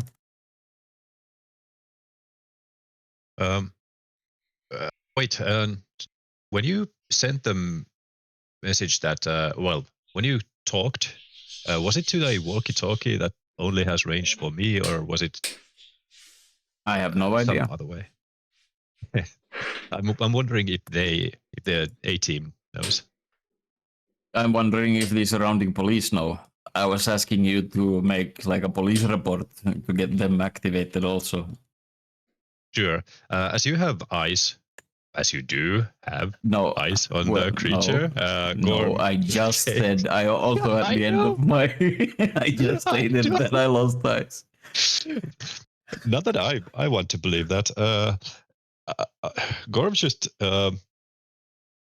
like he always has one hand on the light so that he can snap it somewhere, but he calls the A-team first. Like, it's here. It is here. It arrived. What time I is don't it? know where it is. Currently, the time is like 7:30, or 19:30. Is the sun still up? The sun has just gone down. Okay, because I would think that like we would be like ready to like depart before the sun sets, because we know that the creature is on the loose, like in the dark.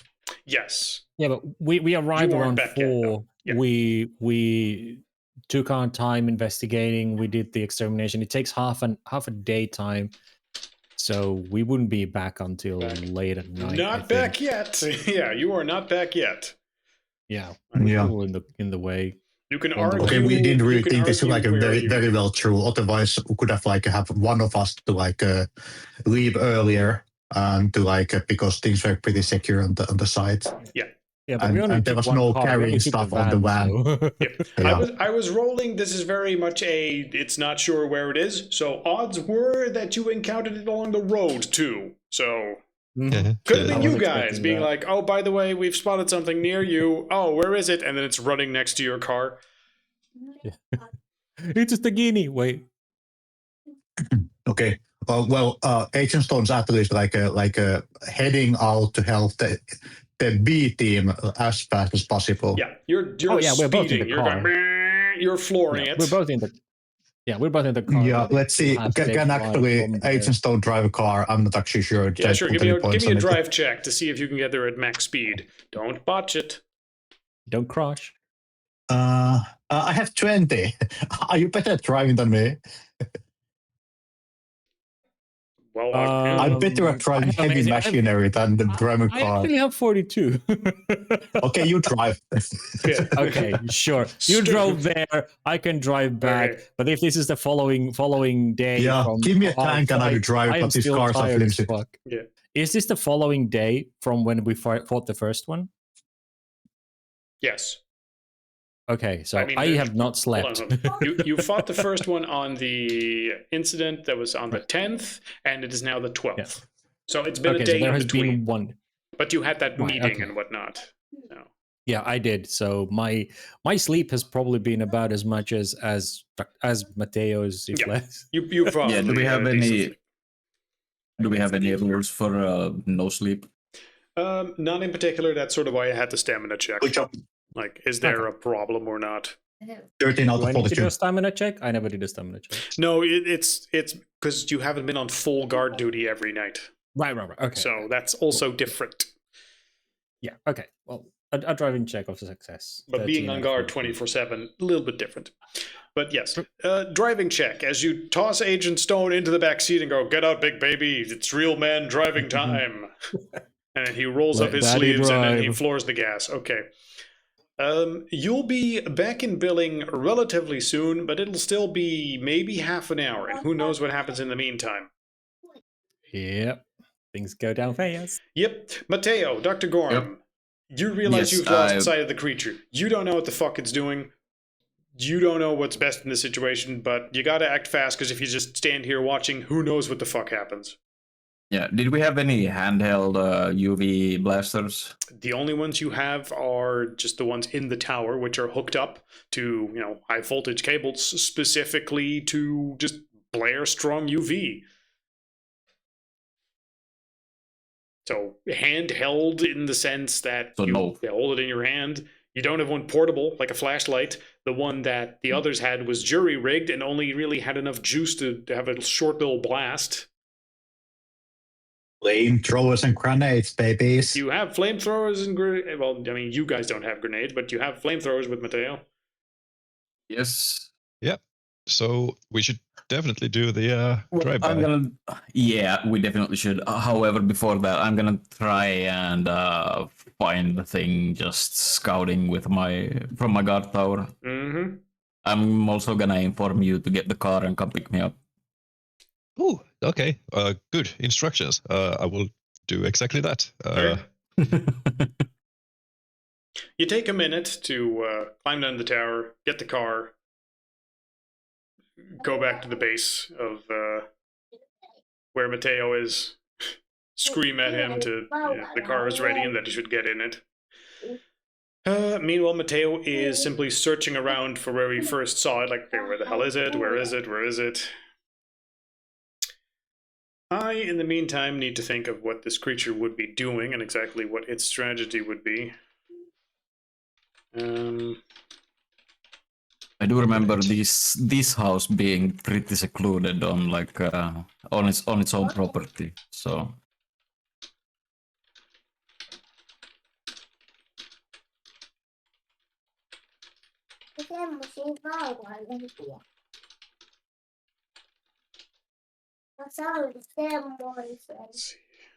It's always so weird how your son's voice is so much more audible via the microphone than yours is.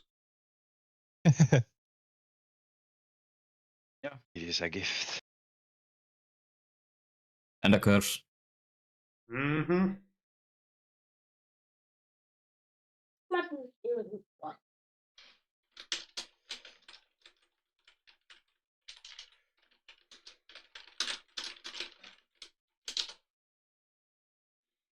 Hmm.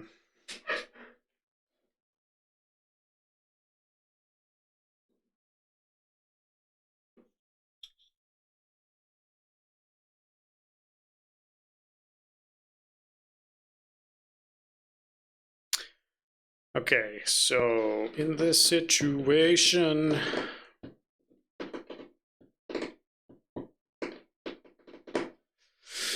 okay, I think I have a clear idea of what it would do. Something. Yeah. Meanwhile, you give me a search check as you're looking for this thing, but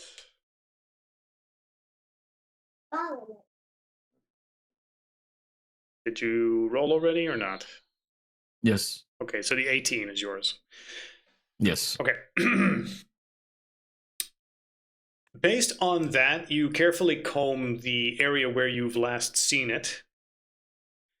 You only catch a little glimpse of it as it apparently just went into a denser area. It seems to be retreating, choosing to, in fact, keep an eye on your perimeter from a distance. It's no longer the 100 feet away. It's now further away as it's apparently, thoroughly convinced of the danger that you with your guard towers and spotlights pose. It's trying to suss you out, do you think? The last one you encountered was sort of in a frenzy going, furiously trying to consume you in what looked like a rage. This one is not doing that. Yeah. You haven't pissed it off yet. How about we piss it off? Yeah, let's.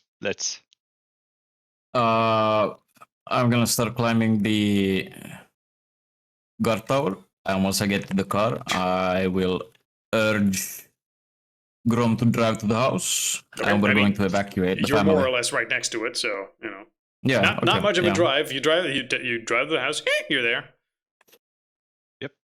I mean, let's say you drive to the front door, where the two of you, slam open the van and go, come with me if you want to live, or something like that. Pretty much, yes. Pretty much.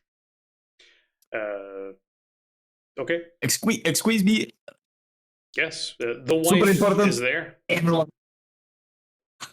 The son is currently upstairs behind his PC in the middle of a ranked match.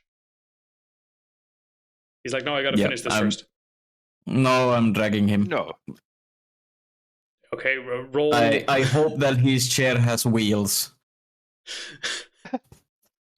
Let's see.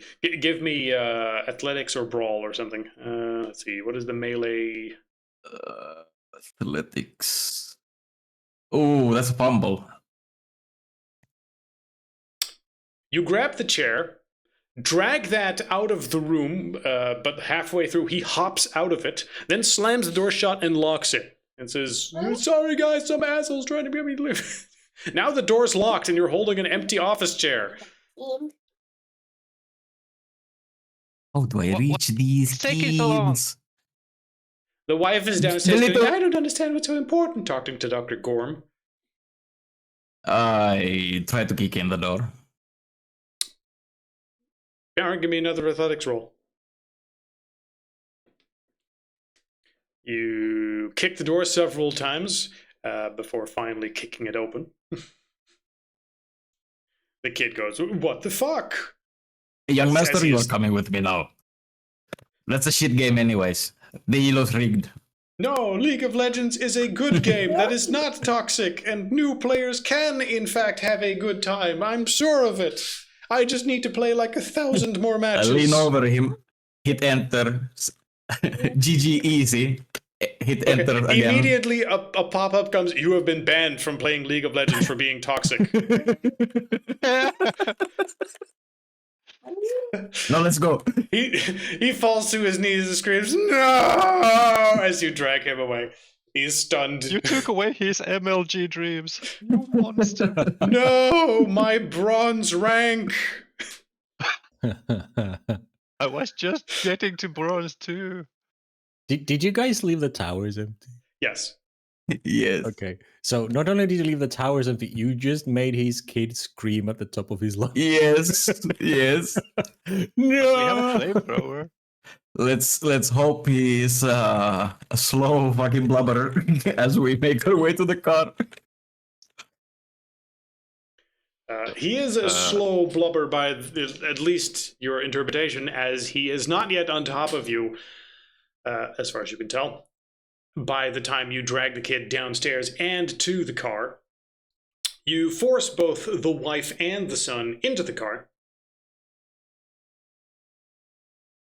Kid is We defeated, probably had so this discussion before. How good are you driving? you probably know which of you is the Decent. better driver. 24. I mean, it's better than the average. Surely Mateo is a better driver than that. Yeah, 20. Nope. Really? Not Yeah, this so time. I am the superior Really? driver, and you are the superior power or shooter. About that. Yes, you are. Okay, who's in what seat? Hold on. Car. Can I draw? Or not? Oh no! Don't Car- tell me the wife is the better driver out of us. Car. We don't want her to Seats. be involved in this. Well, she's already, but I mean, she's Dr. not fucking Gorm, driving. driving. Yeah.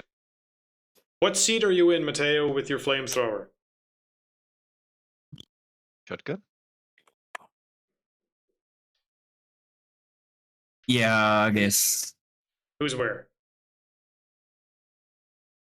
I'm driving. Yeah.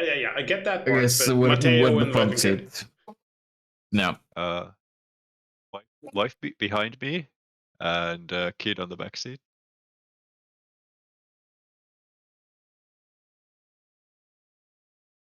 This art. Yeah, I imagine it's a fucking Corvette muscle car. I don't know why. Oh yeah. V12, baby. Yeah. Okay, so Mateo, back seat? Front seat. Good. Yeah, actually. Yeah. Just for my own Mix and mental match. picture. Great. And let's see. Now, Our car is kind of tiny. Well, this this thing is would kind of be- big. Yeah, I mean, okay, hold on. It's larger than a grizzly bear at this point. So it's 300, maybe 400 kilos. So its exact size is a little bit up to the imagination of how big it is. You weigh half a football field. What? That Fucking also America, depends on the. 1,000 cheeseburgers. Yes. It 7.5 depends on quarterbacks. the thickness of the material it's made of. Yes. We don't have time for that. I can't convert Floor stuff it. to your stupid Floor it, grow. But it might not have any bones in the body. Okay, yeah, moving. Okay, like you said, okay, the kid screams, which would have gotten a degree of attention. Also, the wife and child being then taken from the house into the car, at which point it would definitely have seen them and would have let out some sort of yeller, as it says something that just doesn't properly approximate human language anymore. But it's trying to say something, apparently, as it is now far more focused on not letting you take away its wife and kids, where it might lose track of them and never find them again. It goes into pursuit as you start driving away.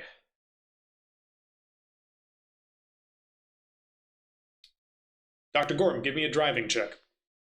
What kind of a backseat window do we have? It's a How child. strong Well, am hold on. I? Is it one of your cars or is it their car?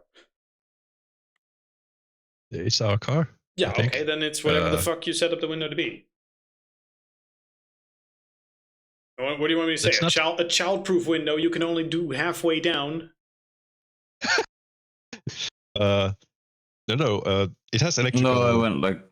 No. I'm not. I'm not talking about the side, like side windows. I'm talking about like the backwards facing one. Oh, If it's actually chasing us, I might want to aim directly backwards without hanging. But I mean, the backwards one is not one that can help it, I think. Yeah, I'm thinking cover your ears, a couple shots into it, and kick it out, maybe. But I mean, that's up to you. If you want to, if you want to deafen the civilians. Yeah, I mean, fuck, put your fingers in your ear. Okay, yeah. You aim your handgun at the rear window and go, everyone hold your ears. I mean, the wife and I'm not kidding, it's gonna be super loud. I'm not kidding, like, guns are fucking loud. Don't think it's like the movie, it's actually fucking loud. 49, I'm gonna give it one more to confirm, because this will be funny. Okay. Bang, it's loud. And after which, the window can get kicked out, which you spend some time on. Dr. Gorm, did you give me a driving check, by the way? Not yet, because I'm imagining, like, how hard is it? Like, the American cars usually have, like, the stick is behind the wheel, which is weird for at least. Well, it's an automatic. Probably. Oh, it's an automatic. Great. Yeah. But it still means you got to move the stick into the go forward position, and after that, it's takes care of itself. I put it to D. Yeah. I put it to D. I hear that. Okay, he's gonna. Okay, the car starts moving diagonally. Because you put it in D. Oh no, it's this kind of car. Oh shit. So yeah, I put it to D. Agent Tortilla is saying, like, okay, I'm gonna blast, cup your ears, and I will, and I try to, like, you take your hands off the wheels and put it in between your legs. Well, I cup my ears, and yeah, the wheel is I just use my knees or thighs to steer, and then just start slamming. Yeah. I'm just wondering if I get a minus, but okay. I succeed because I'm such a good driver. You succeed in, not getting distracted by the gunshots and the panic, and keeping the car on the road and just driving a straight line, which is good. But this is not a very high traffic area, and this thing is not particularly fast. Like, it's a big, strong creature, and it's faster than you think it would be, probably due to the weird panic state that it seems to be in. But after that, you very quickly just sort of get ahead of it. Oh, fuck, okay. So I might have broken the window in vain.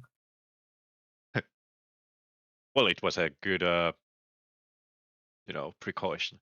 Okay, slow down. Put on some music. It's rock and roll. Okay. And I'll try to keep the distance, like, short enough so that objects in mirror look are closer than they look. So I'll try to keep on checking behind how close the creature actually is, because he doesn't have the trigonometry in his life experience nor trigonometry in his head to actually figure out through the mirror how close the creature is. But yeah. And I'm gauging distance for the flamethrower also. Okay, you're gauging distance. I am in flamethrower distance. I am blasting. Yep, you're gauging distance. You're trying to get in the position to flamethrower it. It is trying to assess, like, okay, what the fuck are you doing? It sees you doing this, It also tries to improvise, like, okay, what are we dealing with? Who are these guys? They have my family? Are they kidnapping them? Are they trying to keep me from them? Okay, they're also escaping. What can I do to even the odds? So it looks around, and based on what's in the area, it's a suburban area. Okay, unlucky for you. It. Okay, how silly do I want to make this? Okay, this thing appears to have human level intelligence. So what would a human do in this situation where it's chasing a vehicle and then all of a sudden it's, oh, people are getting away? Well, you try to grab some vehicle from somewhere and use that. So it tries to improvise a vehicle. Is there a civilian nearby that it'll just, push off its fucking bike or or grab a nearby car and capture that? Bad luck equals civilian. Good luck, meaning there's just a vehicle parked somewhere, no civilian. How heavy is it? Have you seen the video of the? Well, I mean, fuck it. There's millions of them, but I'm imagining one of those circus bikes, basically. Well, I was gonna say it can't hijack a car. No, not unicycles, but these bicycles that are maybe 10 centimeters tall, You mean a children's bicycle, a trike? No. Well, I mean, for this, that would be the same. Even fucking smaller. It's like your feet barely move, Right. Okay, well, the thing is, you notice how it has multiple legs and arms? Yeah. So it takes two nearby bicycles, and it's pedaling both of them at the same time. It's riding a tandem. Well, a tandem would be two bicycles in a row. This is two of them next to each other. In a serial. Yeah. The left side and the right side of its body are both using a set of legs to ride two bicycles at the same time after you, and it's catching up. Good, now it's close. You can fire it. Also, it sees the fucking window that's on the side, so it, in a little sprint, gets on the other side. It's on the side where Matteo is not, and the window in the back that's broken doesn't have a line of sight for it. He's on which side? He is on the left side of the car, as per visuals. So, on the kid's side. On the kid's side, or Dr. Gorm's side, depending on how you want to define it. Roll down the window and duck. Okay. The kid is still going, I'll never be a pro League of Legends streamer. Well, I'm sure this has the central command from the driver, and I'll just. I'm gonna force the kid down and try and aim through that window. I looked. I think 2000 and some. It's probably not an old piece of shit car, so yes, that makes sense. It would just have electric on the windows. We didn't contradict that earlier, did we? No. Okay. And then you're shooting your flamethrower. I mean, I'm assuming you're leaning past the kid to do that.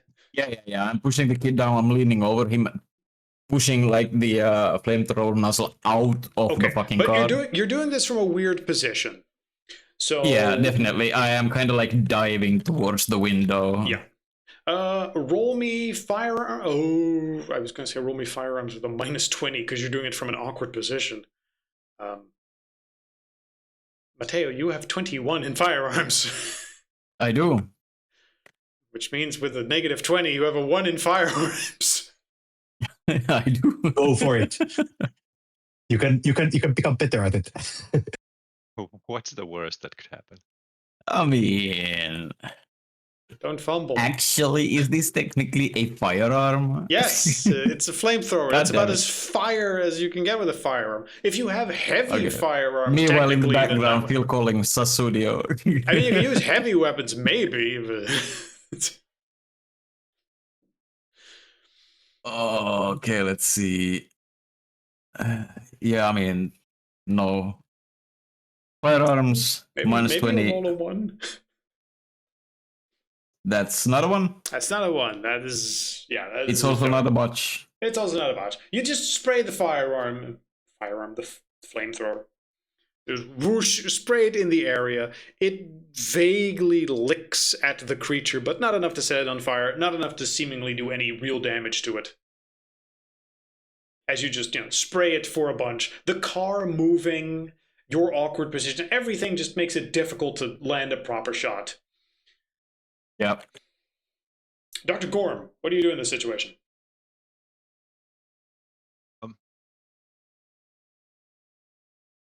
That is a really good question. I could just try and ram So the what do you- car. Yeah, I think I'll try and ram the car against it. Okay. Just to get some leeway, and maybe even topple them over from the bicycles. Would that Okay. affect my blasting? Give me a driving check. If he's gonna ram it, it's point blank. Yeah, I know, but give me a driving check. That's a fumble. Oh, that's a fumble. That's a fumble. Okay, let's see Never how bad mind this whatever is. I had in my mind. I'm gonna roll a luck check. Low is bad, high is good. High, okay. Dr. Gorm will swerve the car into the creature, knocking it off its bicycles and onto the roof of the car, where it's holding onto through the open windows with some of its arms.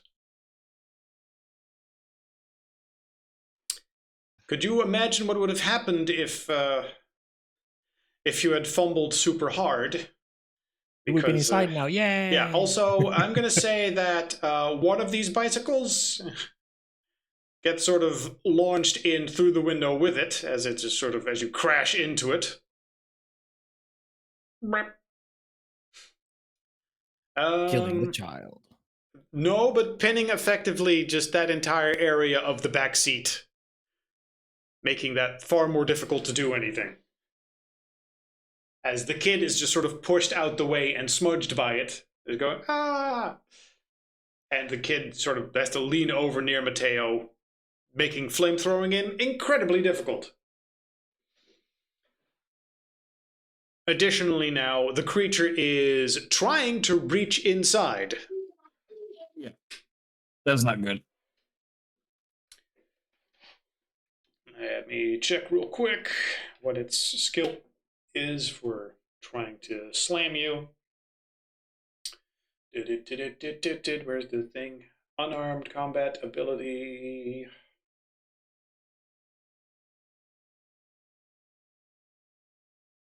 Unarmed combat. It's, of course, holding on to stuff. Also, at this point, yeah, hey, sanity checks. I don't know why we didn't have those before, but now is definitely the time for that. So both of you give me a sanity check.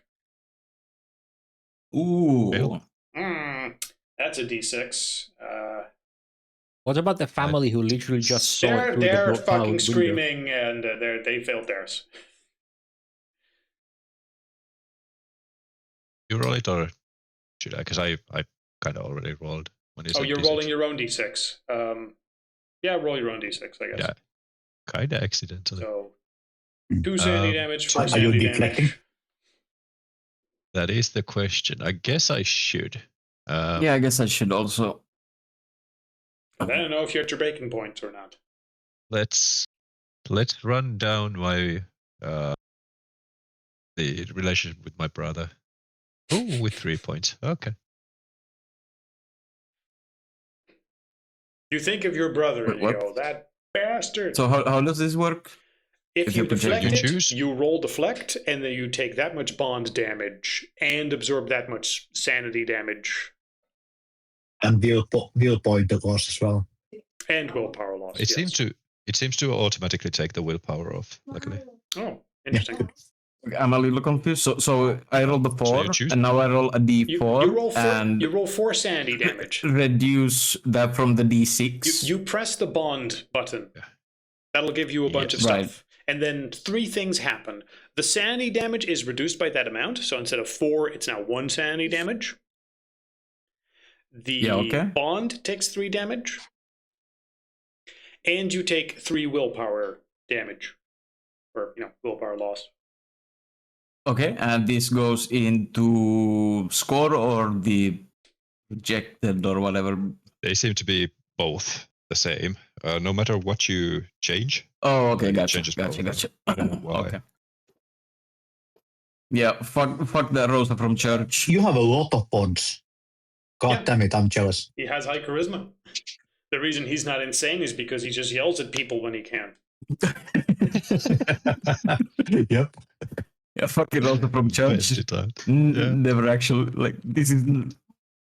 It's not even real. Look at this fucking thing. Rosa from church, who he may or may not have had a crush on and was sort of flirting with, and that's very quickly going down the drain. I never liked your bitch mother, Maria.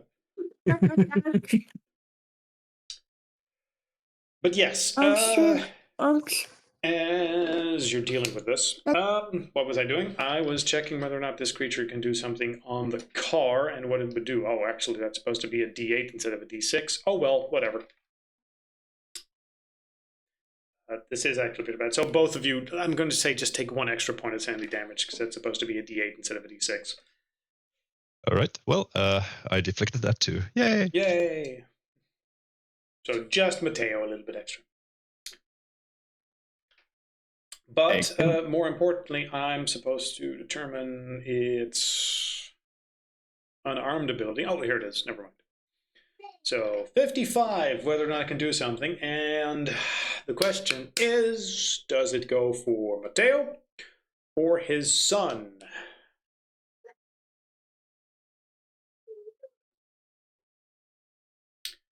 If this is 50 or lower, he goes for Matteo.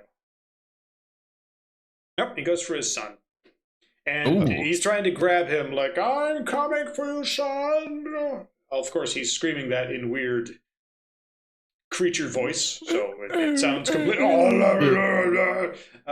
as it tries to reach in, 55 or lower. It does, so with one arm, he will reach in through the broken window and yoink out his son, whoop, who is held onto and turning blue. And being cradled by him, like, and he seems just busy. Screaming, crying, holding on to, very emotional. The son is screaming and crying for different reasons. The wife is also screaming. It seems busy with this for a few moments. Matteo, Dorm, what do? Do I have any angle to climb to push the fucking flamethrower into pretty much that point blank? Oh, I mean, it seems stunned right now, busy doing something. You think you have a moment after it grabbed it. You could crawl out the back window, lean on there, and then you would just, while laying here, have carte blanche doing whatever. Yes, I'll do that. Yeah. As you go through the kicked out window, you lean out. The sun is more or less being sucked into the big ball of creature. Showing signs of bluification. Yeah, he's dead. dead. The police officer. We saw what happened to the police. The creature is fully busy with this right now, as several of the eyeballs on other parts of the creature are sort of looking around at Matteo, but not busy with him immediately. What Matteo do? You could, I mean, due to its position, you could pretty much just stick the flamethrower up its ass if you wanted. Yes. Well, I mean, I probably don't want to get any goop on me, but yeah. Right. Apart from that, close as possible, just full blast. Okay, just full blast flamethrower it. Yeah, so I got my feet basically still on the back seat, just hanging back from the car, just aiming upwards. Yep. Oh. Okay, due to your position, you are simultaneously having a massive advantage, and normally I would say, yeah, you don't even need to check, you're so fucking close, but you are in a sort of awkward position laying there with a flamethrower that you don't have the best amount of expertise with. So with plus 40, give me another firearms check.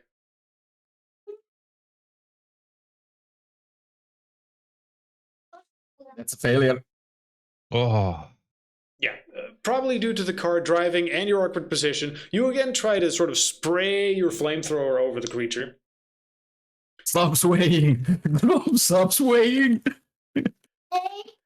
But the result of the flames are just sort of being blown back and just sort of licking the back of it, which is clearly, it doesn't like, but it's not setting it on fire like you're hoping to do. Also, you're trying desperately not to have like the flaming liquid fall back down on your face as you're spraying it. Dr. Gorm, some shit is happening. What do? well, I see that the flames go wide, and we need to do something about it. So I imagine I already braked because Matteo jumped out. But well, I mean, he jumped out as in he leaned out the back. I imagine we were still driving. Yes, I imagine we were still driving, okay. And he's leaning out the back as this is happening. Yeah, well, not as much leaning, just hanging. Yeah, I got my legs as an anchor, like on the back seat, and just on my back. Yeah, I see it in my eyes, a mental picture. And holy crap, Gorm's like, there's no way you can hit. Just get back in. And as I shift to R, and first stop with the brakes, then switch to R, and then just start going reverse, completely intending to ram on it. But it's on top of the roof. Wait. Yeah, how hard are you braking? Because are you braking so it falls off? I'm gonna be flung into the front seat if you do that. I mean, that do it, but if you suddenly fucking brake, Mateo's gonna get launched forward. Okay, never mind. It's on the roof, so I'll try to find a tree that has branch low enough, or a like whatever structures I could find that have like not awnings, but like something you could ram it that you could go under. That I could delouse myself. Is that a common thing? Like terraces, I think. Let's see. You're the one who described the thicket that he was trying to hide in earlier, and we haven't driven too far, so. I know, but I'm trying. Is the thicket something that you could drive a car under, and then this thing gets pinned by it? Sounds not unreasonable. So, okay, assuming that Dr. Gorm is looking for something like that from the moment he knew it was on the roof, give me another driving check. Oh, nice. Whoop, failure. Yeah, you drive through the thicket and underneath some awnings and through some parasols, and everything just seems like it's sort of the wrong height. Either you drive into it and it just sort of gets knocked aside, and then some awnings and they just sort of flap like a piece of cloth on it, and then you drive through the thicket, and the thicket branches are actually way too high up to hit it properly. Lady, you need to calm down. I can't concentrate. And there's like a big railroad crossing with a beam that's just coming down. Ding, ding, ding, ding, ding. It's exactly the right height. And it smashes into the creature and it just sort of breaks apart. And it's like, fuck, nothing's working. None of these things is doing the thing I was hoping for. Ooh, although the train coming could be a blessing in disguise. How emotionally attached are we to the car? Not at all.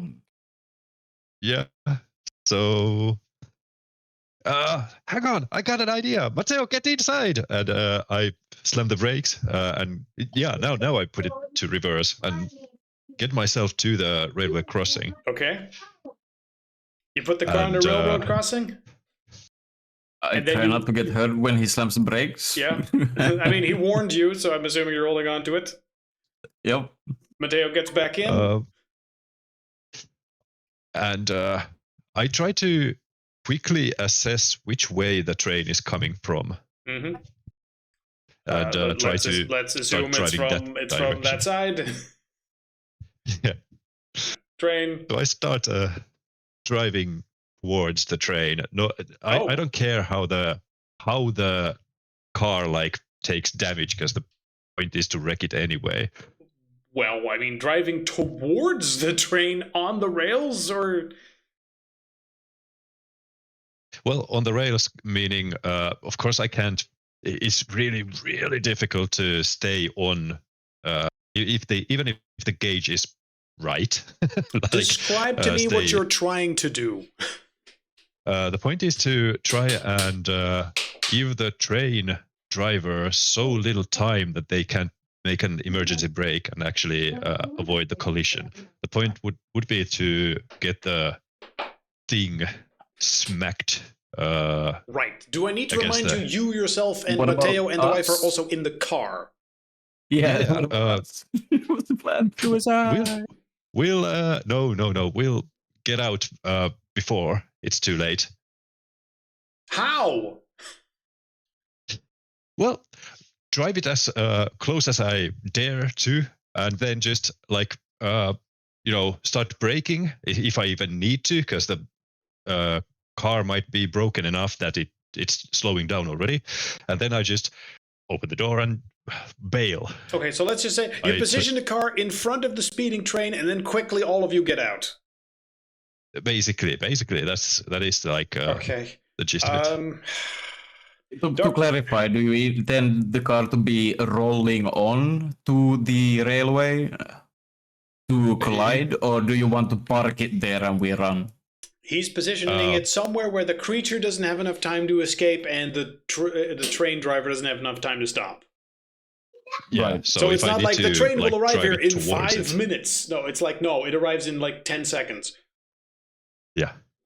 Yeah, it's going to be risky and it's going to be dangerous. But, right. I get that. Dr. Gorm starts driving towards the train. Like, now, everyone, quick, get out! Yep. Okay. I mean, it's a car. You can just get out. You're prepared for that. The wife is in a state of panic. I'm assuming Dr. Gorm is also just pushing her out of the car. Or are you dragging her with you? If I need to, I will open the door for her and just push her out. Hopefully she doesn't have the seatbelt on. Remember, you're in a fucking hurry, and you probably didn't tell her what you were doing beforehand, since that's insane. Uh-huh. Also, she's hysterical right now. So I'm sure if you want to act fast, I'm going to need a... Is it an athletics check? I think so. Athletics check to quickly lean over and kick her out the door when she's not cooperating. Excellent. Oh, that's a critical. Critical success. Get out! Dr. Gorm, action hero, as he leans over, pushes a button to open the door and undoes her seatbelt, and then kicks her in the face. He knows how to kick women, right? Get out the car, and then he dives to the other side. Matteo, you're sliding back. Professional. I'm going to assume you can exit a car. I'm like, oh shit. I've added in exit some car runs away. by a bouncer. Yeah, I'm assuming I can exit also, but yes. I mean, it's they're rolling around with fucking flamethrowers that I'm scared of. I mean, unless you're firing it right now. It's ultimately just, get out of car, walk a few feet. You were alerted that he was doing this. The creature...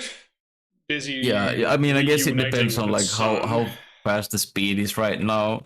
If it's not too fast, I mean, I guess I would try to just flamethrower while I move, but I think you're focused on just getting the fuck out right now. I mean, even if you're spraying at the same time. Fair. The question is, how fast does the creature react? You are split on sides of the railroad track right now. Oh boy.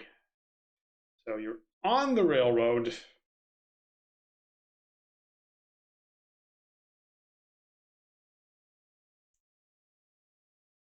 The car radio is playing Fleetwood Mac Little Lies. Oh boy. Train heading right in front of you. There's a car with a bike in it and a creature on top. That fucking train driver. I mean, it's also late at night. Well, not late at night. It's nighttime. It's dark. I don't know what sort of lights would be in the immediate area, but I imagine that train driver is about to have a really bad day. Also, roll for whether or not the monster is aware of what the fuck you're doing, and after it's busy reuniting with its son, just how capable it is of acting in this situation. This is... okay, I think I'm going to consider that good luck for you. As it... Yeah, I just thought of something. Yes. Well, I mean, that'll have to wait a moment as the train hits the creature and... Find cover. Yes, it did. Right. Splash. As the car, I mean, obviously crashes and gets knocked to the side, and the creature that's gonna gets a turn big into a fat fucking shrapnel oof. grenade. Plus, And- we got some blue goop. Yeah, there's bits of creature all over the place now. So, We have a flamethrower, don't worry.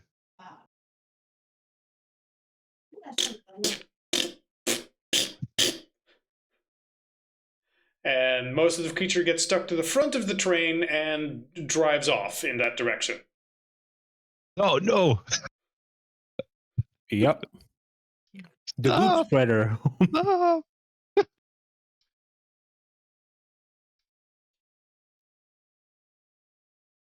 So, oh boy. It's not a fucking steam train, but you get the idea. Mm. I stopped caring about how I have text. I realize. Train. See, now this whole scenario that we had just now, that's the sort of shit someone should put in an AI description and be like, what the fuck just happened? Good question. Good question. Okay, what the fuck happens in a scenario like this? I don't think the PDF was prepared for it. Alright, so this thing gets carried away by the train for probably a few miles. You don't know exactly what happens. Blue goo is spread just all over the fucking place. Bits of creature or just blood, hard to tell. The bigger question is, did any land on you guys? Now, it probably, like, point of impact, you guys are somewhat away. The odds are very low. Is this a 10 or lower? No. Oof. Okay, none of you get splattered by it, at least as far as you're aware. It was pretty obvious previously when something like that happened. So,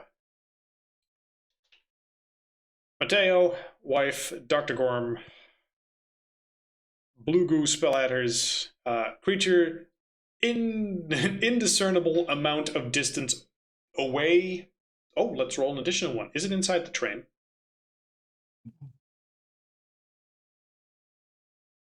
No, it just got displaced. That would have been fucking fun if it was inside the train and then it goes through the train, absorbing everyone inside. Suddenly the train turns around, just it starts moving towards us. Train, off-road train. Yeah, yes. It starts Fucking gross legs from the windows and just like the bus from Spirited Away. Yes. I was thinking more like the sound of just starts sounding and just it transforms into Wait, you a mean- robot starting to talk. You mean Totoro? Oh yeah. Oh, Totoro, right? Yeah. Not Spirited Away. Sorry. Totoro had a train. Mhm. I was like, wait a minute. Right, But yeah, right. Miyazaki movie. Yeah, they're all the same, right? No imagination. Anyway, Yeah. How much damage does being hit by a train do? the answer is yes. I mean, the car's wrecked. Also, chances are that the train driver, I don't know, would they pull an emergency brake at that point when something hit and gets stuck on it? Maybe, but Probably. that's a little bit secondary. Like, oh my god, something just fucking happened. Like, if it's just a car, would they determine, like, are we heard? What's protocol in a case like this, and do they follow it? Also, if the train driver sees this fucking creature, he's probably going to go insane and just do whatever the fuck he feels like. So, makes it a little bit difficult to determine such things. Choo-choo, I'm the conductor of Poop Train. Woo woo, welcome to the poop train. As he gets on the intercom, we just hit a fucking alien. Everyone rides free tonight. Woo! Contain the threat. Do not expose public. Let's ram it with a train. What would Guybrush had done? Anyway, let's not. I agree. How tangled much in damage what does a is- train do? Yes. So, how much damage does a train do? Yes. So, we're going to say that this fucking mass is now a pile of broken bones and whatever internal organs it's once had. Those are smushed. If the kid. I mean, there's a reason why the train has the metal part that's called A cow what's catcher? it? Cow plow? Yeah, cow catcher even. Yeah. It would be. It would be not honestly maybe better if you didn't unbuckle the mother. left her in the car. Probably, Holy shit. but yes. So okay, Gorham comes to the two of you. Basically takes the mother by the hands, the upper arms, close to him. Says to Agent Tortilla, I'll keep her safe. The splatters, we need to burn them. Right. It's pretty dark Yes. here. Oh, You're it's- not in an area that's clearly visible. There's quite a bunch of grass and whatever in the area, and you don't know just how far this train may or may not have splattered this entire place. Yeah, no. So- I'm gonna not really start doing it, but start the process. I'm gonna start walking towards it, realize it's fucking everywhere. And instead I'm gonna call Guybrush. Yeah, Guybrush, you and Stone are in the car. You're maybe 5 minutes away from this location at this point. You're on the phone with Mateo. Mateo, what do you tell him? He doesn't know what the fuck just happened. You're gonna have to inform Yeah. him. Yeah. Hello. How far away are you guys? Michael, you there? I'm here. Yeah. Okay, good. You're on the phone. Ring, ring. Mateo calling. Yes. And he asks how far we are, and we are distance away from you. 5 minutes? Okay. Stop by the house. We're gonna need all the UV lights and fix up some generators. Maybe we kind of splattered the creature. It was big. You remember the one we saw? Maybe 2-3 times that size, and it's splattered by a train into the wilderness. So How that's was a lot of goop. A lot of goop. you splattered it with the train? Okay, just on the description Well, you're giving him. to be specific, Gorm splattered it with a train. Okay. As you're hearing this description over the phone, give me a sanity check for potentially 1 sanity loss. just on the fucking thing you're told. Like, this isn't so much unnatural sanity loss; it's team sanity loss. Yeah. Like, I have to deal with what?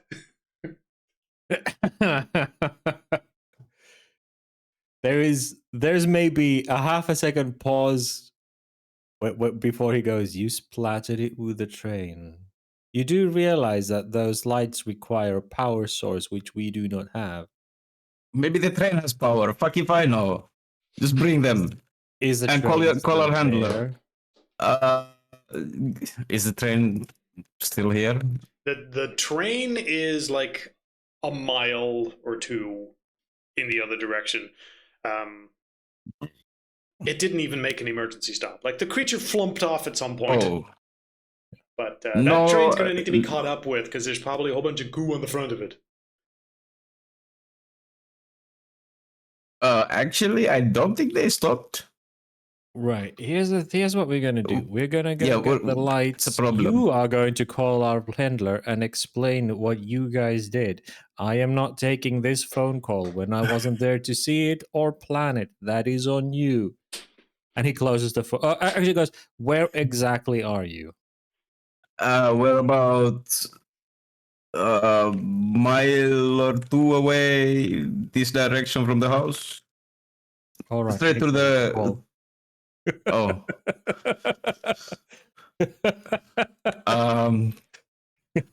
Go. Yeah, he's like, I'm not taking this call. No fucking way. We know where you are. We're gonna get you your lights. You guys take the brunt of this.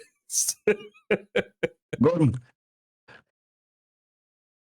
This is your mess.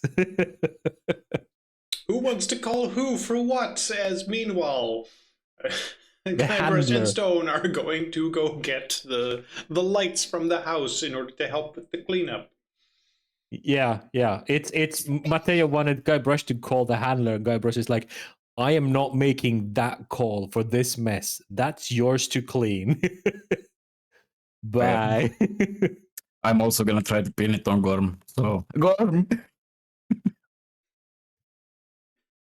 As you're handed a phone by Matteo, it's like you call. Now, Matthias, are you here? Going once, going twice. I'm here. Would you mind terribly being the handler on the phone with this guy as he calls you to explain this? I don't mind. Gorm, you hand the phone, you go, gulp. Miro?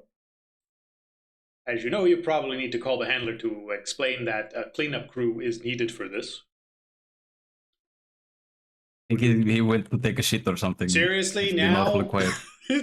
Dr. Gorm is like, I can make this call. Oh my Why? goodness, I must take a shit. Oops, I was muted. I did affirm, like, yes, I take the phone. Yep, you take the phone. See, call the handler. We're gonna need a lot of lights. Also, we're gonna have to chase that train down. I start looking around. Can I spot any any cars driving anywhere that I could FBI commandeer? Yeah, there's a road like 100 feet in a direction. You can just go over there and be like, FBI, give car.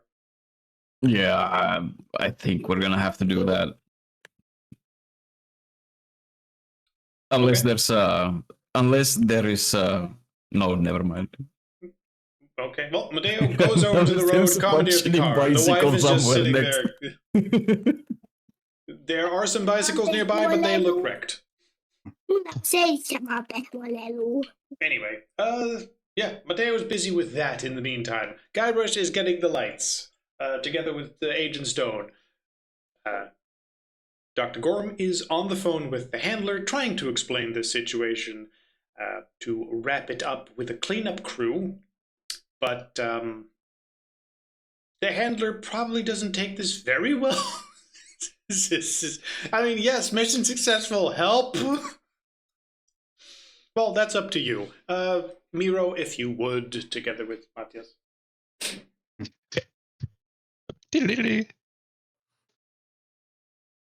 Yes. It is Agent Dr. Gorm. Yes, you have a report from me. I do. Mission successful. We handled the entity. So we also made a bit of a mess. So we need cleanup crew. Is this something that I actually want to know? Probably. It is best to just send like just a crew or two maybe to take care of a large area of goop, flamethrowers, UV lights needed. I think that I need to know a bit of basics, like Am I within what's the area? range? how many people have actually seen something that they shouldn't have? How much damage have you caused? Well, at least two. The person next to me, and also a train conductor, and possible people inside. I had no visual confirmation on what all. A draft train or a passenger train? That's a good question. Out of character. I mean, he doesn't. I I'm don't guessing think he it's a would know. passenger. Passenger train. Oh, yeah. We have to assume it was a passenger one. It crashed with my car, so I kind of had no time to check it too closely. Did the train like continue on the track, like, or did it actually like get detracked from the tracks? Oh, it continued. I actually do not know where it went. I hope we can check from timetables which train it might have been. Yeah, that's not the So thing. what is You can glance around and you can see, but they are just trying to stop cars on the highway. what is the level of exposure right now?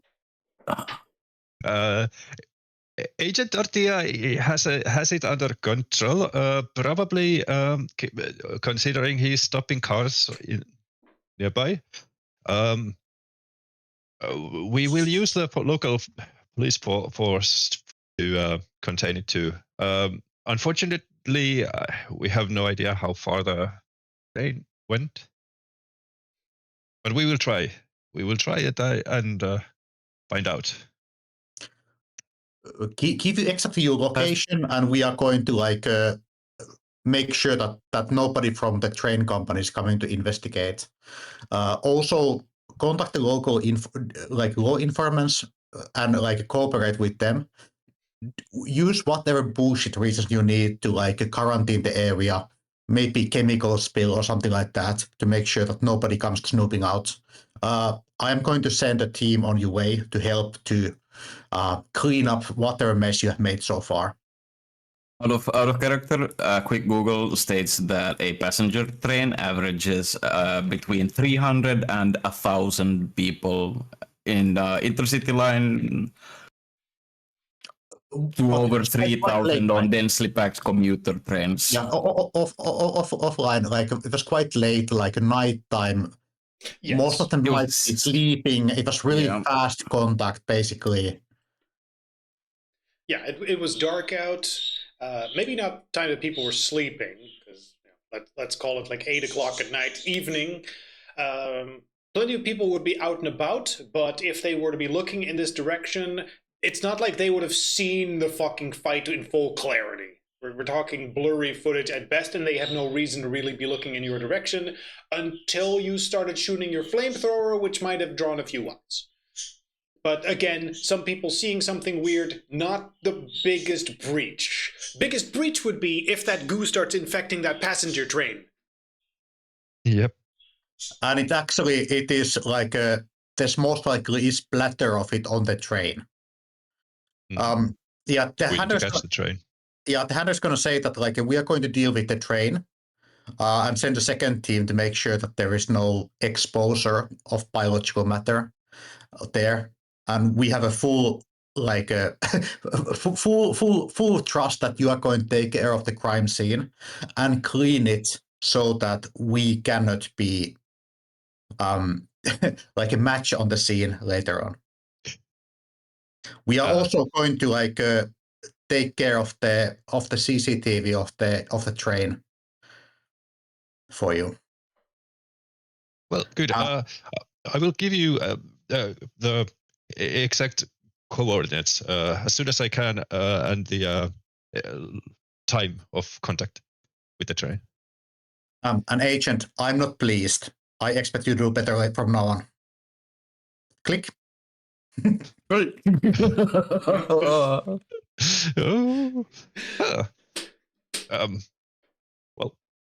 that went better than expected. You fully When- expect that the following month will be dedicated to a cleanup operation here, as well as, you know, whatever normal period in between will just be you getting an endless amount of shit over follow-ups for this.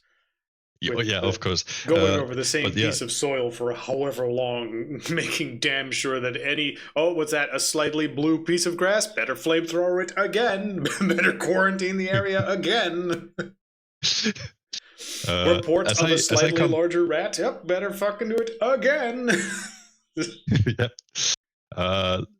As I come back to Agent Totia, I hand over the phone, but you can see like his hands are shaking uncontrollably. He's like the adrenaline has wound down, and he's just a mess. He's just sweating profusely. And so the phone to you. I handled it. Good.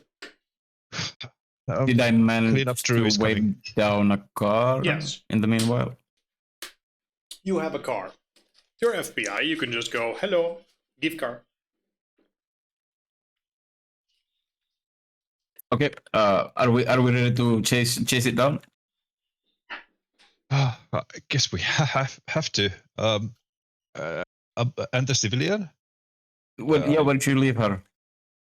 She's next to me. She's more or less catatonic, panicking, screaming the entire time. Son, ghost husband. That wasn't the ghost, the ectoplasm all over the place. Indeed. And she won't shut up. Government business. Yeah. Do you just leave her here, or do you take her with you? No, we definitely take her with us. Okay. The three of you get in the car. Hey, Matteo,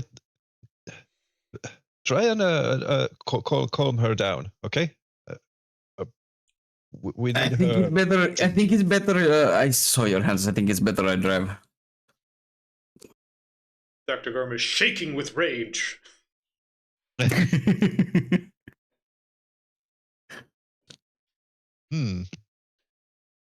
It is true. Well, I'll try my best to calm her down in the back seat while and don't take that as an euphemism. Why'd you have to say try that? To talk. Yeah, why'd you have to say that? Now we're thinking he might do that. No. He's just trying to calm her down, speaking to her like. Dr. Gorm rolls sex appeal. No woman in grief can resist him. It is the secret power. Okay, let me think for 1 second. You guys are following I will the train and trying to assess the chase, situation. Yeah. Yes. Okay, that's going to take a serious amount of time because the train is fast.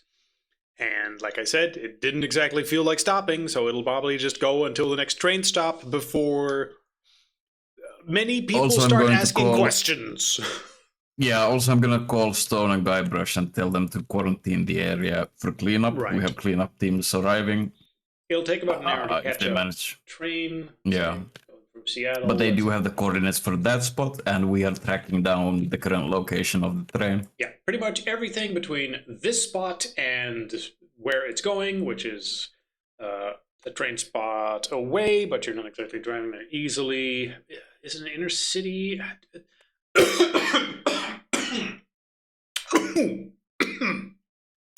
That went in the wrong hole. I'm okay. Apologies. No, it's the blue goop. I have blue goop in my throat. He's compromised. I'm okay. Okay, the question is, how far away is a reasonable amount for this? It's America. Train stations aren't exactly super close to each other. Here, it might have been like an inner city. I'm going to say for ease, it's like an hour drive away to catch up with the train wherever it ended up stopping. Which means that's a lot of fucking ground between the coordinates you are at right now and where this train ended up stopping. Oh, yes. That's a lot of potential blue goop all over the place. Because, yeah, the creature might have slumped off like halfway, which is, probably good, because it means that it didn't slump off in a heavy populated area. But you still have a train that has a whole bunch of unidentified goop in the front, and who knows who touched that shit while it was being examined. Or whether or not that does anything. Anyway, all of those factors sort of combine into a big pile of that shit that must be dealt with and is not easy to do real quick. Meanwhile, Agent Stone and Guybrush, you very quickly, while the others are chasing down the train, arrive at the house and gather the UV lights and whatever else you want to do. Yeah, probably some sort of generator they might have in the house. If they do, not sure if Americans have those. Okay.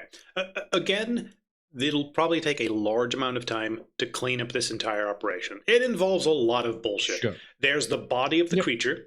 There's splashes of goo. There's the train. There's whether or not anyone in that train is infected in some way. Which of these things has priority to you? Well, we were informed to come to the crossing with the lights. We haven't had any news of the development of the call. So I would say you are the expert on the scene.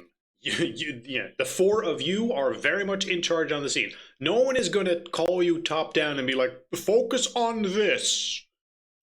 Oh wait, no, I mean, did Matteo inform us that? I'm going to assume that when he started chasing the train, called you and guys informed. would be... Yeah, I informed you that we're going to chase the train down, that we have a cleanup crew coming, we need to quarantine the zone. I basically went through the phone call, yeah. You're being informed. Okay. Right. So with that in mind, you are aware of all the facts. What do?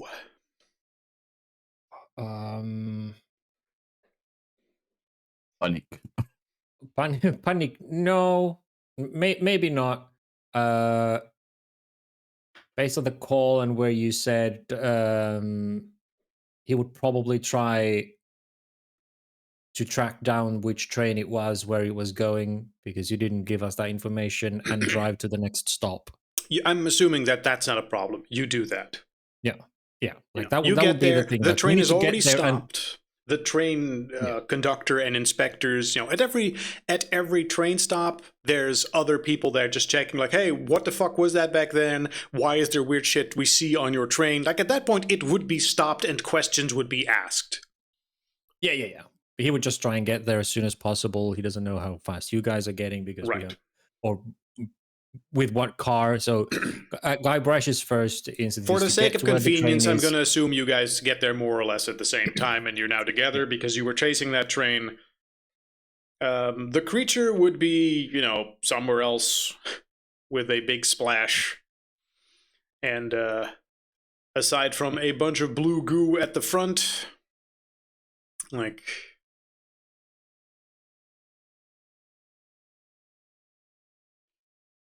the train has minimal remains on it. Right, but he's like he gets into the that's highly contagious. We have had reports of a chemical spill along the road. Anyone who's touched it needs to be quarantined. Do not touch that. That is highly toxic. We need to get this, start to get it under wraps and ensure that anyone who may or may not have touched it gets rounded up. And no more people touching it, to sort of lock things down with the train. Like get that process started so we can... Basically, at this point, everything sort of breaks down into a lot of bureaucracy. Bureaucracy to deal with the train, bureaucracy to deal with the cleanup crew that the handler is arranging for you. A lot of boring bureaucracy to local authorities, quarantines... So everyone just give me a bureaucracy check. Every one of you. I'm assuming everyone's involved with it. No. One failure. Even though I still have my plus 40 on, but still it's a fucking failure. Okay, 2 failures. 1 success. Back to Gorm, yay! Yep. My roll 20 Perfect. to crash it. Oh, Yeah. need me to roll for you real quick? You can, or wait 10 seconds. Okay. Either way, with 2 failures already, it's going to be regardless of whether or not he succeeds or not. That's max 50%. Otherwise, It can be critical. Who knows? Well, maybe if it's a critical, then that sort of carries the team to a degree. That's it. But I'm assuming that it will result in the entire team being 2 successes, 2 success, but only one. Not like a big one. Okay, well, not a massive failure then, but let's say that it's probably not the amount of success you would want. But with 2 successes, I'm going to say that for the next 2 months, like, all of you are just involved in this cleanup. You try to dedicate time when you can to be like, hey, what if there was maybe another creature? Maybe we should be aware. The wife is put in some sort of custody to keep an eye on her, just in case some other creature shows up. But it's increasingly difficult to tell, and you're just busy with this cleanup. Nothing else can really get done during that period. So, well, normally the adventure would be over and be like, well, and then everyone heads back to their day job. Instead, that is now very, very delayed. So I'm going to say that because of that, realistically, all of you take a degree of bond damage. You know how normally you can do activities to restore bonds and whatnot? I'm going to say that everyone involved, I'm going to roll a D4, and everyone pick one of your bonds, and that takes that amount of bond damage. And you can use your activity, your resting activity to get bond back after that, but 4! Holy fuck. Ooh. Okay, well, pick a bond and take 4 bond damage. What if your bond doesn't have enough bond to take the brunt of that? Does it go to the other one then as well? I'm going to say you put it, I'm going to say, would it be like minus then some? I'm going to say in that case, just put it to 0, and then you do need to spend time on it during your downtime to restore it. Otherwise, that one would be destroyed. Okay. So, ex-wife is 0. Right. So either you now spend time to restore that bond, or... Yeah, I'm going to lose bond with Luis, who is from the night shift that I work. Uh-huh. Mateo's like, oh no, bond damage, whatever. I don't get to see my buddy. He is my link to like normalcy. So work. Yep. Let's say for Agent Stone, like I have my ex boss, Colonel Sarah Bale. She's going to get reflected of this one, not nicely. So I'm gonna put it there. Okay. So, yeah, because of the extended duration that this mess sort of required to clean up, all of you lose an amount of social interaction that you would otherwise have had during these 2 months, as you effectively just sort of stop existing, resulting in weird strains on your social life. Now, after this, everyone is like, okay, guys, we are sufficiently convinced that every scrap of this was dealt with. All of the goo has been cataloged and gathered, and every bit of the creature was taken by secret Black Ops specialists to analyze, and every blade of grass that had goop on it has been dealt with, and the cover story is thoroughly that some vat of toxic goo was hit when it was accidentally stolen by someone and carried on a car, and everyone bought it, and everyone's quiet about it, and you guys are just going crazy with the amount of bureaucracy on top of everything. Oh goodness, I'm so glad it's behind us. You're so glad it's now finally behind you and you can return to your regular life, where you will have the degree of downtime to then hopefully restore a degree of normalcy in your life. As, a few months then pass before some other incident would pop up again.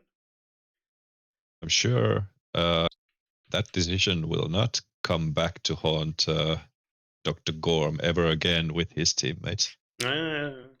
Also, you have a little bit of a reputation because of it. What's the nice derogatory term they use? It's not good boy, is it? The shitters? Yeah, you guys are now returned as the Goo Squad. Ooh. And the other Delta operators look at you like, oh, guys, the The fucking Gooners, Goo the team. Gooners. The Gooners. I'm trying to find that list of stuff that you can do in your downtime to restore. Required a post test, willpower, It's recovery after sanity loss. Recovery. So how did the boy die again? The boy got sucked into a big ball of creature. And then okay, so he just sort got of merged with assimilated. him from what you examined afterwards. Apparently, his dad just, his flesh or whatever the fuck he is, just sort of incorporated him into his body.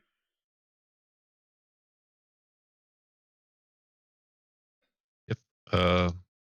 And then got rammed by a train. And then got rammed by a train. Page 78 is personal pursuits. 78 home. What changed? Personal pursuits. Right. Back to nature, responsibilities, establish a new bond, go to therapy, yada, yada, yada, yada. What page was it? 78. Of the handbook. Okay. 78. Yeah. The one, let's see, fulfill responsibility is the one that gives you back stuff to your bond, right? Yeah, that's more suitable, I think. Yeah. And So I didn't do this last time. Yeah. As a little bit of a thing, because this is effectively caused not by insanity, but by, extended time being needed for him, I'm willing to just say the chance that you lose bond, because it's, I believe, fulfill responsibilities normally has a chance that you fail, right? Yes, I think so. I'm willing to waive Yeah. that. So in this particular case, if you choose to restore your bond, you just succeeded that shit. Okay, sounds good. I will do that and roll 1d6, right? Yep, if you choose to do Okay, that. Of course, okay. that's up to each of you, whether or not you spend your time on this or something else. Yeah, I will do for that. So I'm gonna Which basically is a d6. Yeah. Yeah, my ex-commander lost I lost bond because this was reflecting badly on her. If possible, that's not because I wasn't so against her, but she was getting reflected, getting snide comments that oh, this Agentstone fellow was one of you guys before, and now he fucked up and such forth. So I'm going to try to repair that damage. Maybe get the reports to show a bit more favorably, or just socialize with her. And I get 3 back. Okay. What are the others spending their time on? Well, trying to reading. repair. Go ahead. Go on, Gorm. Yeah, somebody go ahead. Okay. Well, Guybrush is him and his ex-wife have civilized bi-weekly dinners where they sort of maintain a measure of contact, because his enthusiasm for his job going first wrecked their marriage. And now that for 2 months he's been completely missing, no phone calls or anything, missing dinners. She thought everything had finally gone cold, and so he's putting extra work in to sort of rebuild that trust, in inviting her over more, and sort of trying to make sensible reparations to this relationship, to prove that he hasn't truly abandoned her, and then that she still has a sort of place in his friend circle, even when jobs force him to sometimes break promises like before, but she hasn't been abandoned and forgotten. So 3. It's back where it was before this. Okay, what about Dr. Gorm? Yeah, Gorm goes to his home, there's a family dinner. After everybody else leaves, the feeling has been a little bit weird, a bit electrical through the night. And when everybody else leaves, Gorm stays behind and checks up on with his mother, and she looks very suspicious of like Gorm, and asks, why did he actually miss that big birthday that he missed when the brother called, and Gorm just snaps. Just goes like, why is everybody on my back about everything lately? Like, what the fuck is wrong with everybody? Just breathing down me, and he just completely takes it out on her You're without not my any real fault mom. of her. Yeah, And she's like, just a huge fight. Gorm Jr., how dare you talk to your mother like this? Well, especially since they do have Asian heritage, it's kind of especially rude to yell at your mother like as an adult. Uh-huh.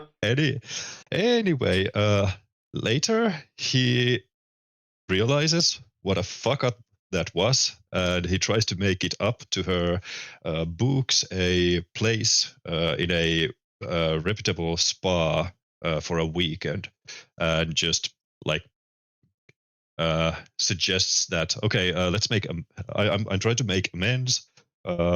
We should go, and I will treat you like the queen you are, basically, platonically, and just after the weekend, she actually feels like maybe Gorm could be the son again. Maybe and there's hope for welcome little back to Gorm yet. Maybe he's not an endless Basically. disappointment. And it's just a one, but at least we're on the way.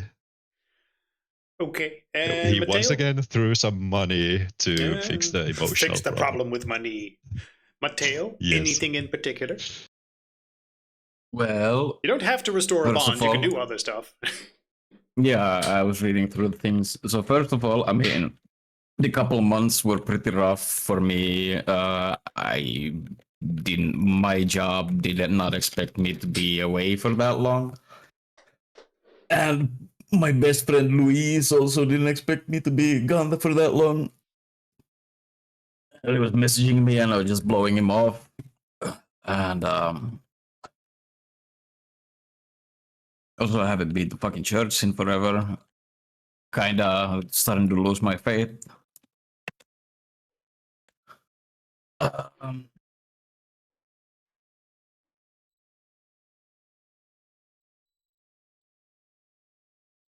Oh yeah, how I does was thinking- discovering monsters like this treat a believer? Like, how does God allow these things to exist? Well, maybe God created the monsters too, huh? Did you ever think of that?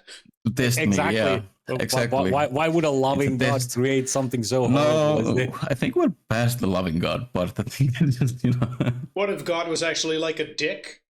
Who's like, I'm going to put the monster on top of the car and then have a train show up.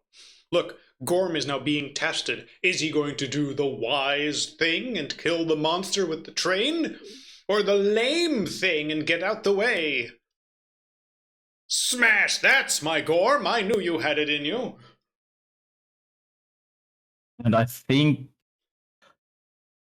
I'm gonna use my downtime to also blow off my sister on top of that. Okay. Because she's being annoying, and I just don't have the time or energy to deal with her and her stupid marriage plans right now. Okay. So instead, I'm gonna take 1 bond damage there and try to spend some time on the gun range, improving my firearm skill. Okay. Fuck bonds, improve guns. Yes. I feel stressed. Meanwhile, Mateo at the gun range. Everyone, I need to worry about my feelings and my family, Mateo. Yeah. Can try to boost a stat or a skill, reduces 1 bond other than Delta Green by 1 as you let other responsibilities lapse. Describe what your agent is doing to improve the stat or skill. Yep. Makes complete sense. In strength, power, socializing, leadership, charisma, physical therapy. Attempt a test of the stat times 5 or the skill. If the test fails, your agent has improved, add 1d10. So, Yes. test of the stat times Add 5 or the skill. Basically, you just roll and then you get a d10 for it. Makes more sense to just, You have low firearm skills, you're probably going to fail that, so you'll improve it. I'm not sure whether that counts, right? That counts. I think.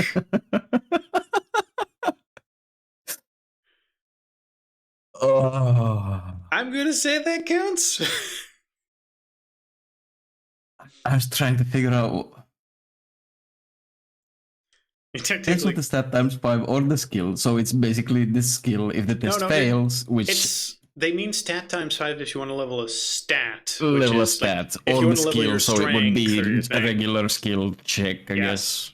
So the wording is a little fucking vague, but you get the idea. It is a little weird. That's why I've been reading it 5 times over now. Yes. So basically, roll the thing, and then if you fail, you improve the thing. Yeah. I would say, because we aren't going to play this game forever, like, why don't just let the roll twice? Just level your thing. You've done your thing, now level up. Go. Okay. Not to mention, I'll take the pretty roll since it was just on point. Like. Just fucking, you were at the fireplace. Just fucking upgrade it. Up, go. It's stupid that you can just roll again and take the highest one for fuck's sake. There we go. Yay! just succeed. I'll let you fail so you can level up 1. Yeah, like what's this game if not like you make the skills go up slowly? Yeah, for fuck's sake. So fucking disappointing if they don't go up. Yeah, with all the fucking points and stats and whatnot, it's like, oh, my character lives for maybe a year before they die horribly in a Cthulhu-esque nightmare. And, we only have so many sessions because we have fucking lives to deal with. And then the dice are like, would it not be really funny if I give you 1 point? Oh, man. Thank you for the mercy. The dice were really trying to fuck me there. Yeah, that's fine. It's... Like, sometimes the story and dice just go a certain way. Like, you have a big fuck off list of skills. Look how big this fucking list of skills is. Mm-hmm. And you get 1%, 1 point. I understand character creation is more important that way, but still, like, the fuck? You gotta try more things. Considering one of you will probably die at some point during the next few sessions, just statistically. I was expecting us to lose 2 people in this, at least. Yeah, well, I mean, you totally could have. He did a 50-50 for who he was going to grab. Turned out to be his son. Yep. His son went... Yeah. If that was Mateo, it would have been Mateo. It would have been like... Yeah. I was like, oh no, not the kid, as I was thinking as player, as a murder hobo. Like, oh no, not the meat shields. The flesh, the meat shield. Oh, thank God. The thing that's there just to absorb hits. Poor NPCs. Yeah, they are having it rough. Holy shit. But then again, it does have first Barnaby and now League of Legends player. I mean, he was a League of Legends player. He deserved it. So He would have wasted his life if he was playing that if you hadn't had this incident. So, I mean, really, this is probably a massive improvement for his life. Now, if it would have been a Dota player, then that would have been a totally different thing. Boo. Oh, absolutely, yeah. Okay. This was And the mother can always make a new Garen Main with a better man. This was a Garen Main bronze player. No idea who that is. Why you gotta hate on Garen?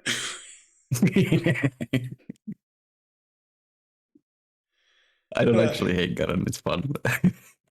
As for okay, since you're here 2 months and this woman needs to be taken care of, Dr. Gorm, roll charisma.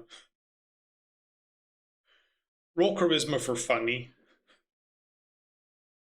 Right, coming right up. I was just. If this is a success, she makes a new son with a better man. Oh no! Oh no! Well, luckily my charisma is super low, so yeah. Okay, Dr. Gorm is not charming, thank God. Okay, no little Gormies, just goof Gormies running around. Okay. So you take a bond point of, away from your mother because you're not giving her grandchildren it again.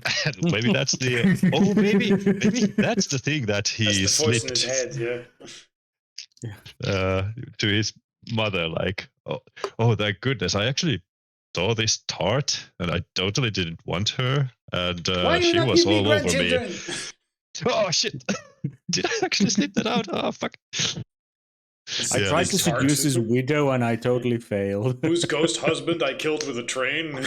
Yeah, whose son's death we caused, but she was destroyed 5 minutes earlier. Yeah.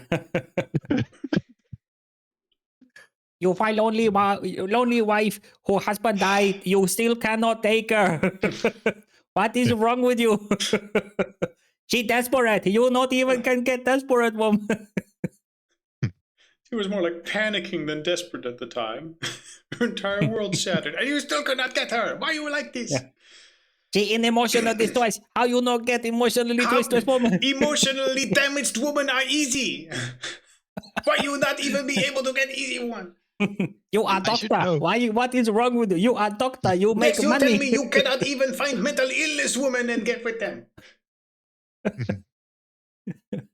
Bar so low. Okay, we're done. We're done for the night. Yeah. Good night, everybody. Hope you enjoyed. Good night, everybody. Good night, everybody. Good night.